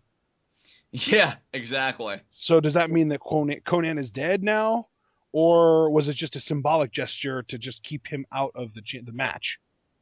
If he is dead, is Puma going to have to go on some kind of journey maybe to revive him, to find him so he can have him there for the Or rematch? maybe like a journey of self-discovery so that he doesn't need Conan anymore. And that's what can I just make a point to your point because I really want to talk about this. Um, like that's what I'm wanting from Puma. You said the word self-discovery. They made such a big stink in the early episodes about the tribe that Puma comes from and everything else. Yeah. I want him to kind of explore that bloodline in season Oh my 2. god. And the way that Lucha Underground films that kind of stuff too, it would Right feel like though? we're watching a freaking movie. Yeah, like almost documentary-esque maybe in a way because you're going on this Yes. journey with. That's what I've been trying to articulate for so long now, and you helped me Yes. do it. So thank Yeah. you because that's what I want from That's what Puma. I Because would yeah, love to see that too. And because there are two different ways that they could go about Puma. They could either right, A, have him come back out to start episode 1 and be like all pissed off and like, Muertes, I'm better than you, I can beat you, get out here, let's fight. And then either we get a championship match on the main event for night 1, or Cueto's just like, no, I need a week to promote my main events, and does that. Or the other completely opposite direction is Puma doesn't show up in episode 1 or 2 or 3. Maybe Puma doesn't show up until episode 9 when we get Aztec Warfare. And the first 8 episodes just show him on this self-discovery journey, maybe in Mexico, maybe in South America. I don't know where they want to go with it. Just rediscovering his roots, trying to emotionally recover from the loss to Muertes, like what happened with Sami Zayn after he lost to Kevin Owens. yeah, please do the latter. Please do the latter because he has such a great story with Conan talking about I found him in the barrio fighting for his life Yep. and he comes from the most one of the ancient Aztec tribes and the tribes are a big deal and I actually have a lot of questions about those too that hopefully also get uncovered in Yeah. season 2. And We we know that there also are 7 of them because the Aztec medallions represent, each Aztec medallion represents a tribe. exactly and I want Puma And to yeah. we know that Black Lotus's father was the leader of one of the tribes, and that El Dragon Azteca was also one of the leaders of a tribe. Right. And, speaking, and I don't want to touch on it too much because, again, we're going to talk about that separately here in just a second. But we Yeah. know that El Dragon Azteca and Puma, they have some kind of relationship. So Yeah. there is so much with Puma that, and I'm just going to be honest because, we're always honest even when we love something as much as we love Lucha Underground. Lucha Underground's a person, I'd kiss it on the mouth and probably get charges. But, to me, I'd be disappointed if they just do oh, Muertes, I'm better than. First of all, him talking, I just feel like it's a big no-no. Would it be the right time? Maybe. I like the idea though that he's like this silent killer, this silent champion that rises above the occasion and wins and does his thing. But him just being like, oh, I'm better than you, rematch, and then we wait a week. Like, I feel like it's doing such a disservice to this performer and the mythos they've built around him. So I really hope they take their time with it and do like what you and I have collaborated on, just this whole exploration of his ancestry, because that would be amazing. So, yeah, just want to put that out there. Yeah. Oh, I'm so glad that we talked about this because now I want it even more. I know, right? Like it can be so much. And here's the thing: Ultima Lucha main event kicked ass. I mean, look no further to Ashton's reactions, guys. Like he just said in the confines of this video, it's still a match of the year contender upon a rewatch. And during that rewatch, we've still seen a lot of great wrestling. It can be even more on a storytelling level, and it could get us sucked in like never before if they just really look at Puma as a man defeated without, and I'm going to say it, without a father figure. Because when Conan says, I rescued him from the barrio, and he didn't even really need my help because he was fighting for his life and holding his own, and he's coaching him and this and that, that was a bond that death took away from him. Oddly enough, because they always want to signify death. Death split apart Puma and Conan. What's going to bring him back to his senses is the question, and I hope they explore that. Yep. Oh man. So I think that's it for the matches. Is that it, John? That's it, man. All right. Then it's time to talk about maybe not necessarily more important, but personally the part of Lucha Underground that I think really sets it apart from every other wrestling promotion in the world. These backstage, behind the scenes video packages involving Cueto and Lotus and Matanza and El Dragon Azteca. Let's just kind of, what I'm gonna do, John, is I'm just gonna tell the story of what we saw between these two episodes of Ultima Lucha, and then we will discuss it afterwards. All right? All right, man. So to start things out, Cueto goes into the jail cell area and tells Black Lotus that Matanza did not kill her father. He makes the parallel to a pit bull. He says that pit bulls aren't born fighters, but their owners will force them by just beating the crap out of them, basically, to fight back, and that's how they get turned into these vicious, brutal dogs that they have a reputation for being. He made the comparison to his father. His father was the owner, and Matanza was the pit bull. Matanza wasn't born a bad person, and the Cueto's father forced him into fighting. He made a ton of money off of the name. The monster Matanza Cueto was how they billed him. And it was this big thing. And apparently, he also says that Black Lotus's father and El Dragon Azteca's tribes were rivals. And El Dragon Azteca killed Black Lotus's father and raised her as his own as a way to kind of get back at him. Am I on point so far, John? Have I missed anything so far? No, I think you're excellent, dude. Keep going. Okay. So then we see El Dragon Azteca wants to enter the temple, and the white hoodie dude that we saw in the first scene of this show stops him. This is the same dude that was trying to fight off like three guys in an alley. Literally the first scene of episode 1 of Lucha Underground. He had a dude in a white hoodie fighting off three shady figures. El Dragon Azteca shows up and beats the crap out of him, reaches his hand out, says, "Come with me. What do you know about Lucha Libre?" And then we see the graphic for Lucha Underground, the logo. So the white hoodie dude is in the temple, and he comes out to stop El Dragon Azteca from entering the temple. He says the prophecy says that if you go in there, you're going to die. El Dragon Azteca says, even though he may die, El Dragon Azteca will live forever. So he's basically saying, even though I, the human, might die, this spirit and the mask and just the idea of El Dragon Azteca won't. So I like that idea in and of itself. So then we have all these separate things on the second day of Ultima Lucha, where we get El Dragon Azteca enters the jail cell area, and he is trying to break Black Lotus out, and Cueto catches him, and he's like, "What are you doing?" And you've broken the treaty just by being here. And El Dragon Azteca says something to the effect of, "What are you going to do, kill me?" And then Cueto's just like, "I don't need to." And then Black Lotus kills him. And then Cueto goes up to Black Lotus and is just like, "Listen, we need to get out of here." And she says, No. I'm out of here. I did what I needed to do. I'm done. And he's just like, "Do you even realize what you just did? You just started a war." So immediately, I'm freaking out. You're freaking out. Black Lotus is probably freaking out on the inside. And he opens up the door, and I love this too, because like the iconic thing that El Dragon Azteca says is, "Come with me." He said it to the dude in the white hoodie at the very beginning, and he said it to Black Lotus when he had her in the trunk of the car in the middle of the season to get her out of it. So then Cueto says, "Come with me." And I'm thinking, oh my God, yes, it's coming full circle. So they go, and then she's like, "Well, what about him?" referring to Matanza. Cueto gets the key, unlocks the door. Matanza has been freed. Apparently, he is intelligent enough, or at least obedient enough, to follow Cueto and Black Lotus without attacking anyone, though, because they did manage to get to a car, which we saw later. But then we see Cueto collecting all the things up out of his office, And of course, he almost leaves the Red Bull behind, but then he makes sure to come back and get it.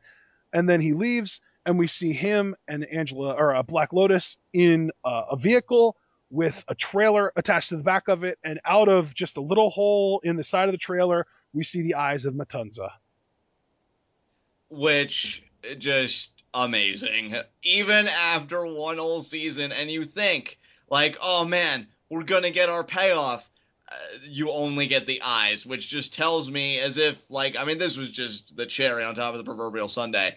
Lucha Underground has a keen understanding of how television works. And they have you just hooked in. If for no other reason, if you didn't care for any other storyline, you can't tell me and you can't convince me that you wouldn't care what Matanza looks like. Because I sure as hell do. Like, I'm like, what do you look like? You know what? I mean, I don't necessarily feel like I have the time to do it, but I would love it if somebody else would take all of these episodes of Lucha Underground and make a cut up of only this storyline, starting with the first time that we see Black Lotus in the crowd, kind of spying on or looking around, seeing what she can find in the ring, leading all the way up to this. I want one consistent movie with just these people involved, and I want to know what it's like. I want to just see that. If it doesn't already exist, I'll say it right now, and I don't think Ashton would mind. Like, if anybody in the comments would make that, we would shout the shit out of you on future videos I would about shout it. you out. I would post it on Facebook. I would post it on Twitter. If you posted on Twitter, I would retweet it. I would, Right. I would get you. I would post it on Reddit. I would get you as much exposure as possible. Oh, yeah. I mean, you guys know how we operate. If anybody, again, if it doesn't already exist, I guess we'll have to sweep the internet for that. But if it doesn't, and one of you would like to take on the challenge, believe me, we'd be grateful, and you'd get your money's worth, so to speak, because, yeah, shout-outs would be glorious. But I agree. It would be nice to see this story as just like one consistent, uninterrupted narrative, with the matches in between and everything else, just to see it for what it is. Yeah. Because it's probably magnificent, Yeah. if I were to guess. And yeah, man, I loved it. I loved it because, again, with Lucha Underground, I love how the line is always consistently blurred. You can never, with the utmost confidence, define anything. Now, judging purely on surfaces, does El Dragon Azteca seem like an amazing guy? Yeah, he seems like a cool guy. Seems pretty badass. Seems well-intentioned. But is he really? And that's the question, because That's the big thing. Was Cueto yeah. telling the truth? Exactly. And see, that's the thing. I think so many people, Ashton, I'll be honest, like myself included, so I'm not trying to make any judgments, but I think so many people would be inclined to immediately say no, because they're so conditioned by the way he is and, just his personality traits and this and that, to say, well, everything he says must be a lie. Well, Or that's he's the just a thing too, is liar. that I don't feel like I remember him ever saying something that was just an outright lie, or an outright lie. Right. As deceptive and deceitful as he is, I don't think he's ever told just a bold-faced lie, just straight up saying no to something where the answer is obviously yes, that kind of thing. Right. I feel like the closest example I can think of to that would be the $100,000 briefcase to start the season. Yeah. Yeah. And that's just it. Like, And maybe like the trios tournament. Yeah.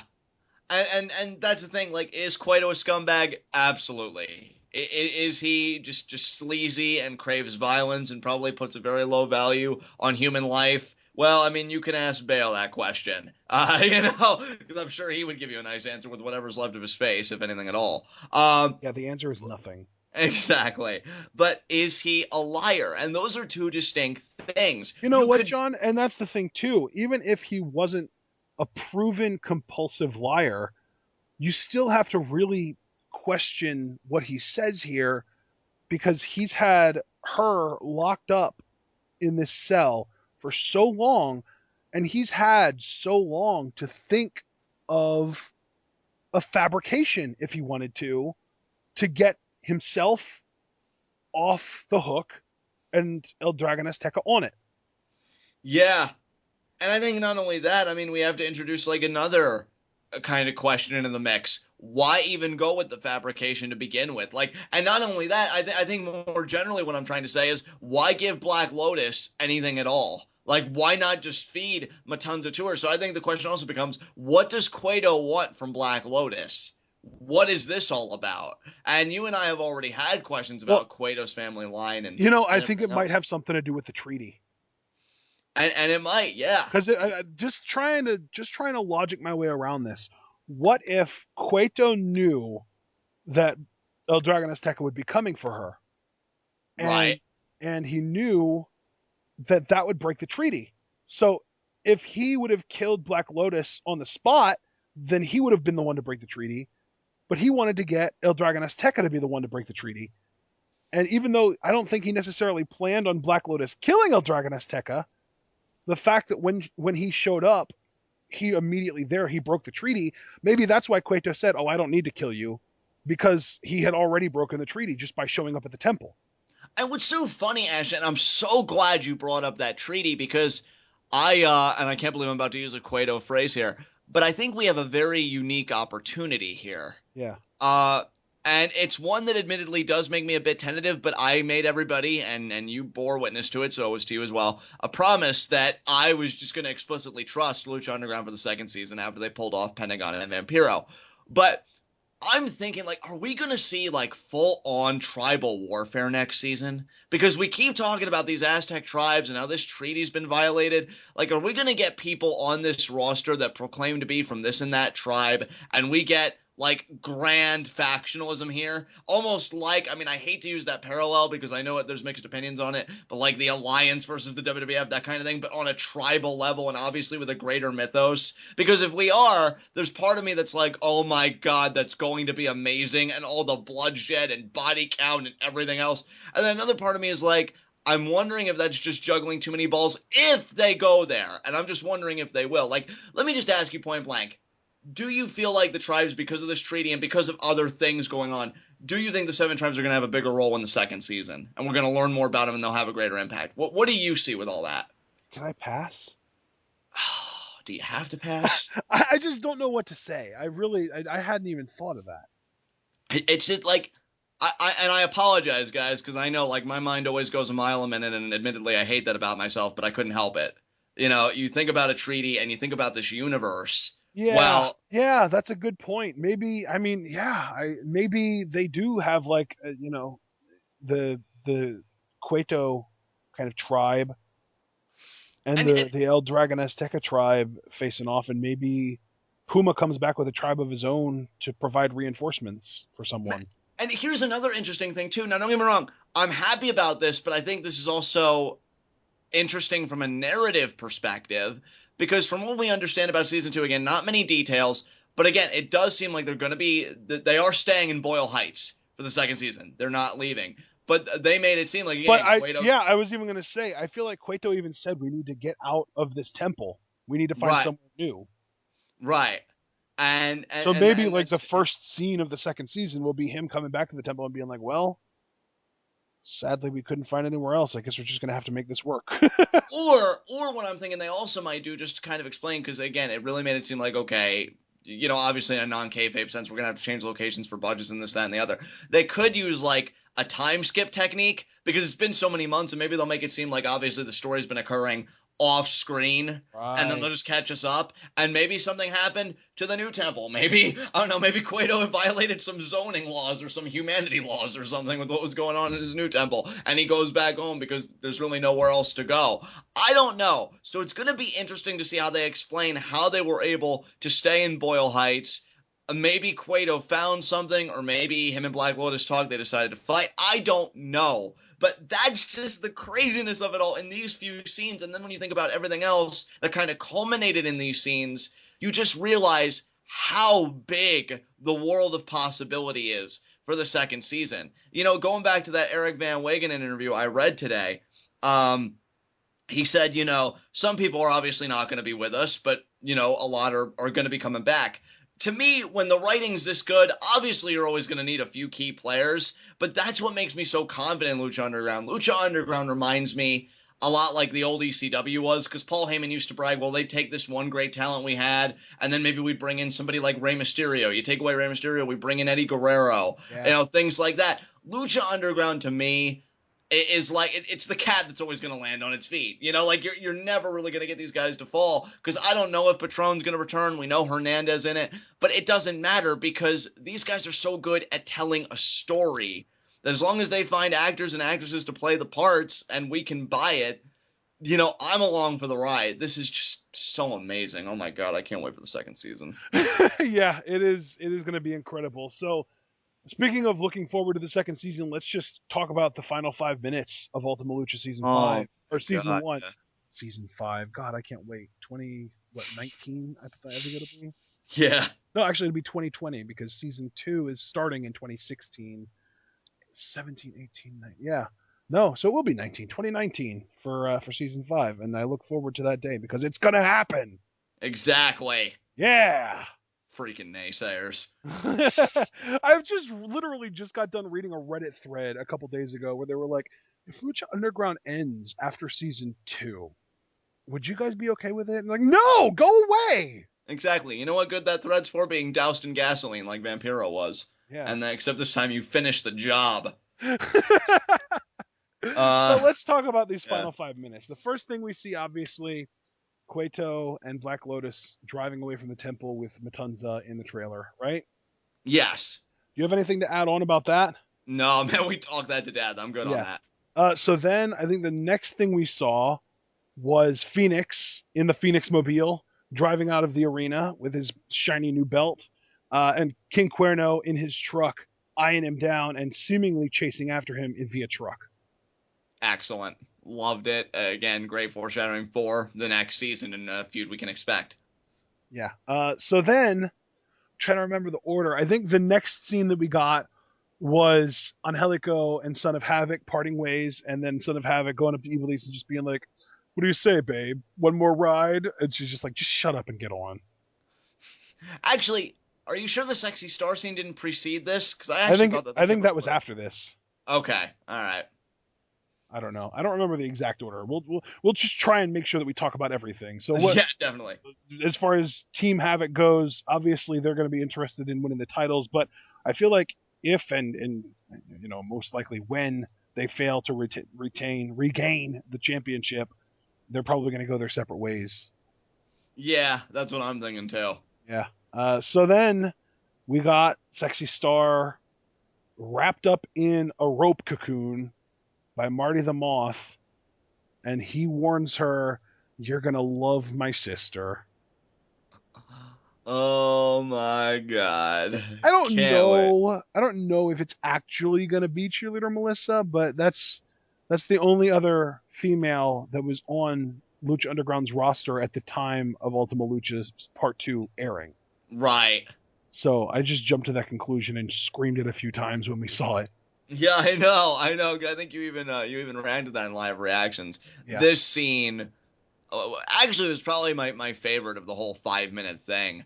Really? Yeah, because I really love the creepiness of Marty like coming into view with the light and the light just rocking back and forth. So he was between like being seen and being engulfed in darkness, and Sexy Star just screaming because she's like bound by this rope. And again, like I really love the interplay between these two and just that tease of I have a sister. So oh my god, it's genetic, and it just like leaves you to just really pucker up everything you can possibly pucker and just anticipate season 2. So good Yeah. stuff.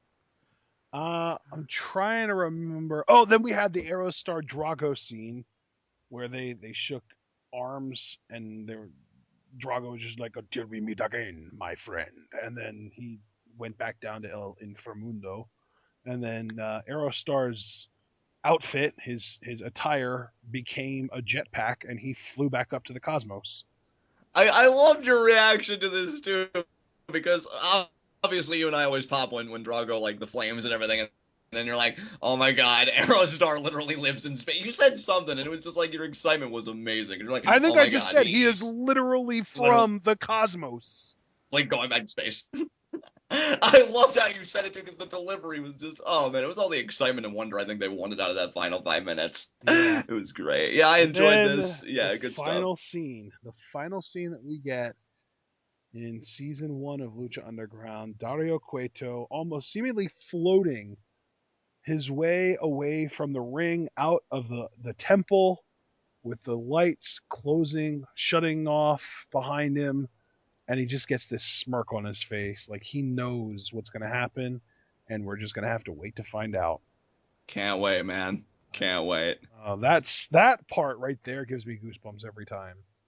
Oh, just when the just completely goes dark and then the to be continued. And you just Oh see my Cueto's God. face with this red light going on, and it's all dark otherwise, and he just gets that little smirk, just so perfect. All I, right, well, yeah. I mean, this is the longest episode of Lucha Rewatch by far. We've gone about an hour and 50 minutes, maybe 40 minutes. I don't know.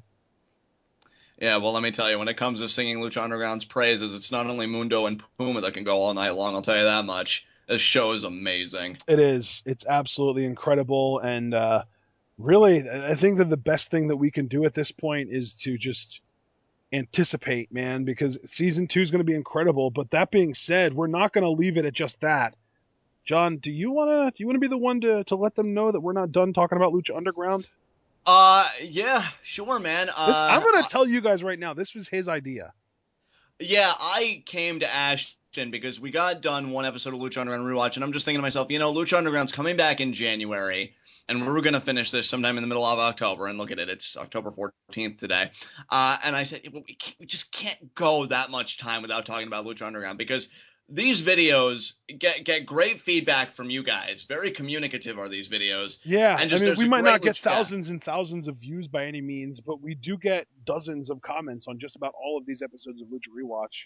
Yeah, We and love talking to you guys. I mean, we do. the discussion that our videos start sometimes, we almost enjoy the discussion itself more than we enjoy making the videos. It's true. Like, I love reading the comments from you guys and seeing where your heads are at and everything else. And I think that's another thing that kind of spawned this series, because I think this is one where you're going to get just as much out of it as we will just talking to each other. Yeah. Because I And told that's the thing too.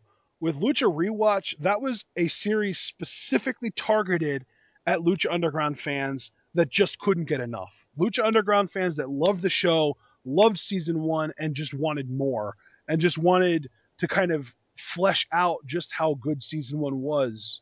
And that's why we did that, because we wanted you guys to rewatch it with us and just kind of follow along and relive all of the glory. This next series, I feel personally, is more for the casual fan, more helping to introduce people to the world of Lucha Underground. and it's going to be so much fun. I think definite conversation starters. What this series is, the way I pitched it to Ashton, and I feel like we're still seeing the same vision here. We're going to go through the roster. And we did the math at, well, let's be fair here, Ashton did the math. I can't do math for crap. And the timing seemed to work out perfectly. This should take us, will it take us to January, Ashton, for season 2, or just about Dude, January here's my 2? thing. If it doesn't take us to the exact day of the season 2 premiere, Right. we'll find a way to make more videos about Lucha Underground until they do. We could just keep making videos of us just freaking out for like 10 minutes at a time for anticipating season 2. I'm sure everybody would lap that up. But yeah, we're And gonna hey, go through. let me just kind of try and throw it out there and do a little succinct thing here. I know a lot of you guys are, I would say well over half of my current subscriber base have only been around since we've been doing TwitWow on YouTube, because I mean, we've been doing TwitWow since the end of 2011. We didn't start doing TwitWow on YouTube until May of 2014. So that's a good almost 3 full years worth of content that we had been putting out that most of our subscribers don't know about, or at least aren't super familiar with. As of right now, if you look on my channel and do a sort in my videos by most viewed, I would say I think 5 of my top 10 most viewed videos ever are what I called at the time FCW and eventually NXT superstar spotlights. And John, I'll let you take it from here. And this is pretty much a similar vein of those things, because we're gonna go through the roster and we're gonna fantasy book the second season for these performers. So say, for example, we'll do an episode on Pentagon, and we'll talk about what, feuds we'd like to see for a second season, how we would kind of get to that place, just things like that. This is going to be a more fantasy booking series, and to me, not just fantasy booking, though. I mean, I know that that's kind of what your original idea was, but I think that we'd be better off to kind of, again, because I want to really introduce people to these characters and not just be like, all right, guys, Pentagon Jr. is awesome. This is what he should do next. I want to tell people, this is who Pentagon Jr. is. This is what he did in season 1. This is what his character is. This is what his motivations are. This is what I think he could do in season 2. Exactly. So me and Ashton came together. I want to do a fantasy booking. He also wanted to kind of do like a crash course educational type of thing. So it'll be a rehash of who these characters are, get you acclimated to them, and then we make a roadmap to the future. And I'm going to throw it out there right now. Lucha Underground, Luchador Spotlight. Exactly. And there you go. That's what this is. Because to me, and what made me come up with this idea was just the urgency to want to keep talking about this show, because the moment we purse our lips and stop talking about it, to me, that's just doing it an injustice. Right. And if you think about it, guys, I don't know if you noticed, but today is October 14th. Next week is October 21st. Last October, actually, was episode 1 of Lucha Underground. Right. The first ever episode, the first episode, let me just go back here to 2014, October, I believe it was October 29th was the first episode. So we would have had a 1-week break in between this episode and the first episode of season 2 if they would have been on that October schedule. So what we're going to do now is we're going to just stretch it out. We're going to time it so that when we finish the roster, we're going to try and do episodes. We're probably going to end up doing at least 3 episodes a week of this. But we're going to try and time it out so that by the time we finish talking about every luchador on the roster, it's time for season 2. Exactly. And, to me, what really made me want to do this series above just keeping the conversation going, in WWE, I only love a few select performers. In Lucha Underground, I love this locker room. And yes, that goes far and away beyond Johnny Mundo. Yep. And, I only say that because I'm sure people would believe, and I wouldn't blame them. Like, oh, John's only in it for Johnny Mundo. True, that's like, I'd say maybe 60% of my motivation, but that other 40% is strong as hell. This locker room is amazing. And you look at the talent in it, they all, to some degree or another, deserve their own spotlight. See what I did there? And I think this is our best way of doing it. I really cannot wait to do this series again. Like Ashton said, it'll be a reacclimation for those. Like, well, what's this character about? What makes him tick? We're going to cover all that. And then what I'm really eager about, a roadmap to their future. What do we want to see them do in season 2? Like, what are our goals? What do we think they should do? Just that kind of thing. Just spitballing, being fans, and having the time of our lives. Yeah, we've got. I just did the math, and just looking at the male roster, we've got 33. The female roster, we've got another 3. Sadly, I can't say 4 because cheerleader Melissa hasn't done anything yet. The other on-air personnel section, I'm looking at Wikipedia right now just for a quick count. We've got 4, and then I guess that's it. We could count Vampiro probably too. So we've got around 40 names to talk about. Yeah. So there you go. Yeah. So, I mean, that's 40. And between now and January, we have, I think, 12 or 13 weeks to cover it. So it ends up averaging out to like 3 or 4 episodes a week. So we're going to be cranking out the content. It's not going to be these epic hour and a half, in this case, almost 2 hour long commentaries. Is probably going to be more in the 10 to 20 minute range, if that. But I just feel like we need to keep talking about Lucha Underground, keep it fresh on everyone's minds, and in this case, introduce people to the product, because there are too many people out there that say, oh yeah, that Lucha Underground show looks pretty cool. I've never seen it though. I have to check it out sometime. Well, yeah, you need to check it out now. Yeah, you need to check it out like yesterday. Stop being a disappointment to me and do it. Sorry, projecting. I need to apologize for being so right. But actually, guys, it's crazy because even my own family has started watching Lucha Underground. Yeah, they're not even wrestling fans. Exactly, and Ash, I didn't even tell you this. They did continue beyond episode 5, by the way. How far have they gotten so far? Did they get to Aztec Warfare yet? I don't think they did. No, they didn't mention Aztec Warfare. That was episode 9. Yeah, I'm gonna ask them probably tomorrow, like how far they've gotten. But guys, like that's the appeal. And if I could just tell this story real quick, Ashton, to drive the point home. Um, when like Chris had like his dad come over, like his dad's like an old school wrestling fan, loved the WWE. Maybe not so much now, but like he was like Attitude Era, all that stuff. He's watching Lucha Underground. He enjoyed it. Chris kept remarking like, "Oh, they do this so much better than WWE, and that's so much better than WWE." So they loved it. They took a deep seat. They probably watched like 2 or 3 episodes.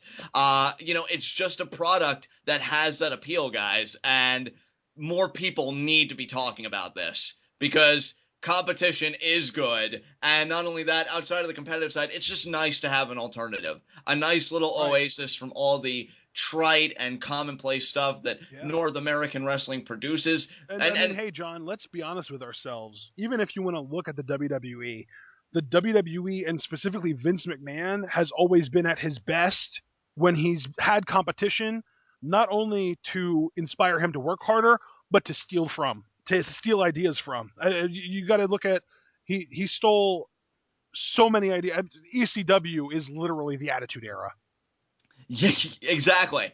Exactly. And the crazy thing is, Ashton, like again, referencing that Eric interview one final time, he even said, like, we're not looking to compete with anybody. We're just looking to do things that they don't do and just do it extremely well. Exactly. And I love that. And that's another thing too, is WWE now, I don't know if you saw this, but last night, Tuesday night, for those of you that aren't watching this on the exact Wednesday that we're putting it out, the ESPN is now highlighting Raw every week. Yeah. How crazy is that? And that's not something that I would expect Lucha Underground to even aspire to. I don't think Lucha Underground even wants to be on ESPN because I don't think Lucha Underground tries to be a sport. I think Lucha Underground acknowledges that it's closer to Game of Thrones than the NFL. Yeah, exactly. Excellent soundbite. I'm not even going to touch that. But yeah, guys, I mean, start racking your brains and start anticipating because I think this series is going to be a lot of fun. Again, both a reacclimation and a drawing of a roadmap, if you will. I want to know, and then this is going to be the exciting part in the comments when we start this series, the fantasy booking that you guys will do for some of your favorite performers for the second season. Because and just so that everybody knows, our first episode. Yeah. I don't have a date planned. We'll fill you in on that later. But our first episode is going to be covering Chavo Guerrero, which is going to be very interesting given, again, the fallout from Ultima Lucha. So, guys, I really hope you join us. I really feel like, again, the discussions that happen in Lucha Underground-based content is amazing, and I'm just looking to up the ante a little bit. Me and Ashton both are, and we feel like this is the best way. So, yeah, Lucha Underground Spotlight. Get ready for it. It's going to be amazing. I can't wait. But it's we started recording this at about 6:30 p.m. and we were like, yeah, we'll record this for an hour 15 minutes, hour and a half tops, and then we'll watch NXT. And it's now 8:30, and NXT's been on for a half hour, and we haven't seen anything on it. So, I mean, if you want to know where our priorities are, Lucha Underground is the greatness. It could be worse because I could be doing other things, that are potentially lethal, and Lucha Underground would take my attention. I could have somebody barge in. John, were you cooking something? Well, yeah, there goes the house. So, at least we're responsible with where our priorities are. Right, That's Ashton? Right. Yeah. There you go. So we are going to call this an episode, a series. I had so much fun doing this with you too, John. Just being able to go back and watch all these episodes again. It's awesome that there is finally a wrestling show available that's worth watching more than once. Yes. Because for decades, we've been watching pro wrestling, and every time we see an episode, there might be a match or a promo that we want to watch again, but never have we ever felt motivated to watch an entire episode, much less an entire season of a wrestling show all over again before. It's called breaking ground, people. That's what Lucha Underground does best. No. That's the new NXT series that's coming out later this month. This is revolutionary. This is revolutionary. There we go. That hasn't been trademarked by anybody yet, so we can still use that. Yeah, this is revolutionary. The whole Divas thing, they might trademark it. I don't know. Oh, God, don't even get me started for another 2 hours. But yeah, guys. Here's a revolutionary idea. Women and men wrestling in the same ring because, they're equals. Triple gasp. But yeah, this was amazing. Had so much fun with my co-art and commentary here, and all of you. Thank you so much for your participation. That I think was one of the things that really made this series worthwhile, and can't wait to do it again for the next one. So Absolutely. Ladies and gentlemen, this has been a fun ride, and it's just the beginning of another ride, too, because next week we're going to be starting our new Lucha Underground Luchador Spotlight series. But until then, or if you watch everything on this channel, first of all, thank you. Second of all, we'll be back with NXT tonight. We just have to figure out how to watch it now. But until then, we will see you all for NXT. If you don't watch NXT, we'll see you all for our first episode of Lucha Underground Luchador Spotlight. And it's been a great ride, and we'll see you all then.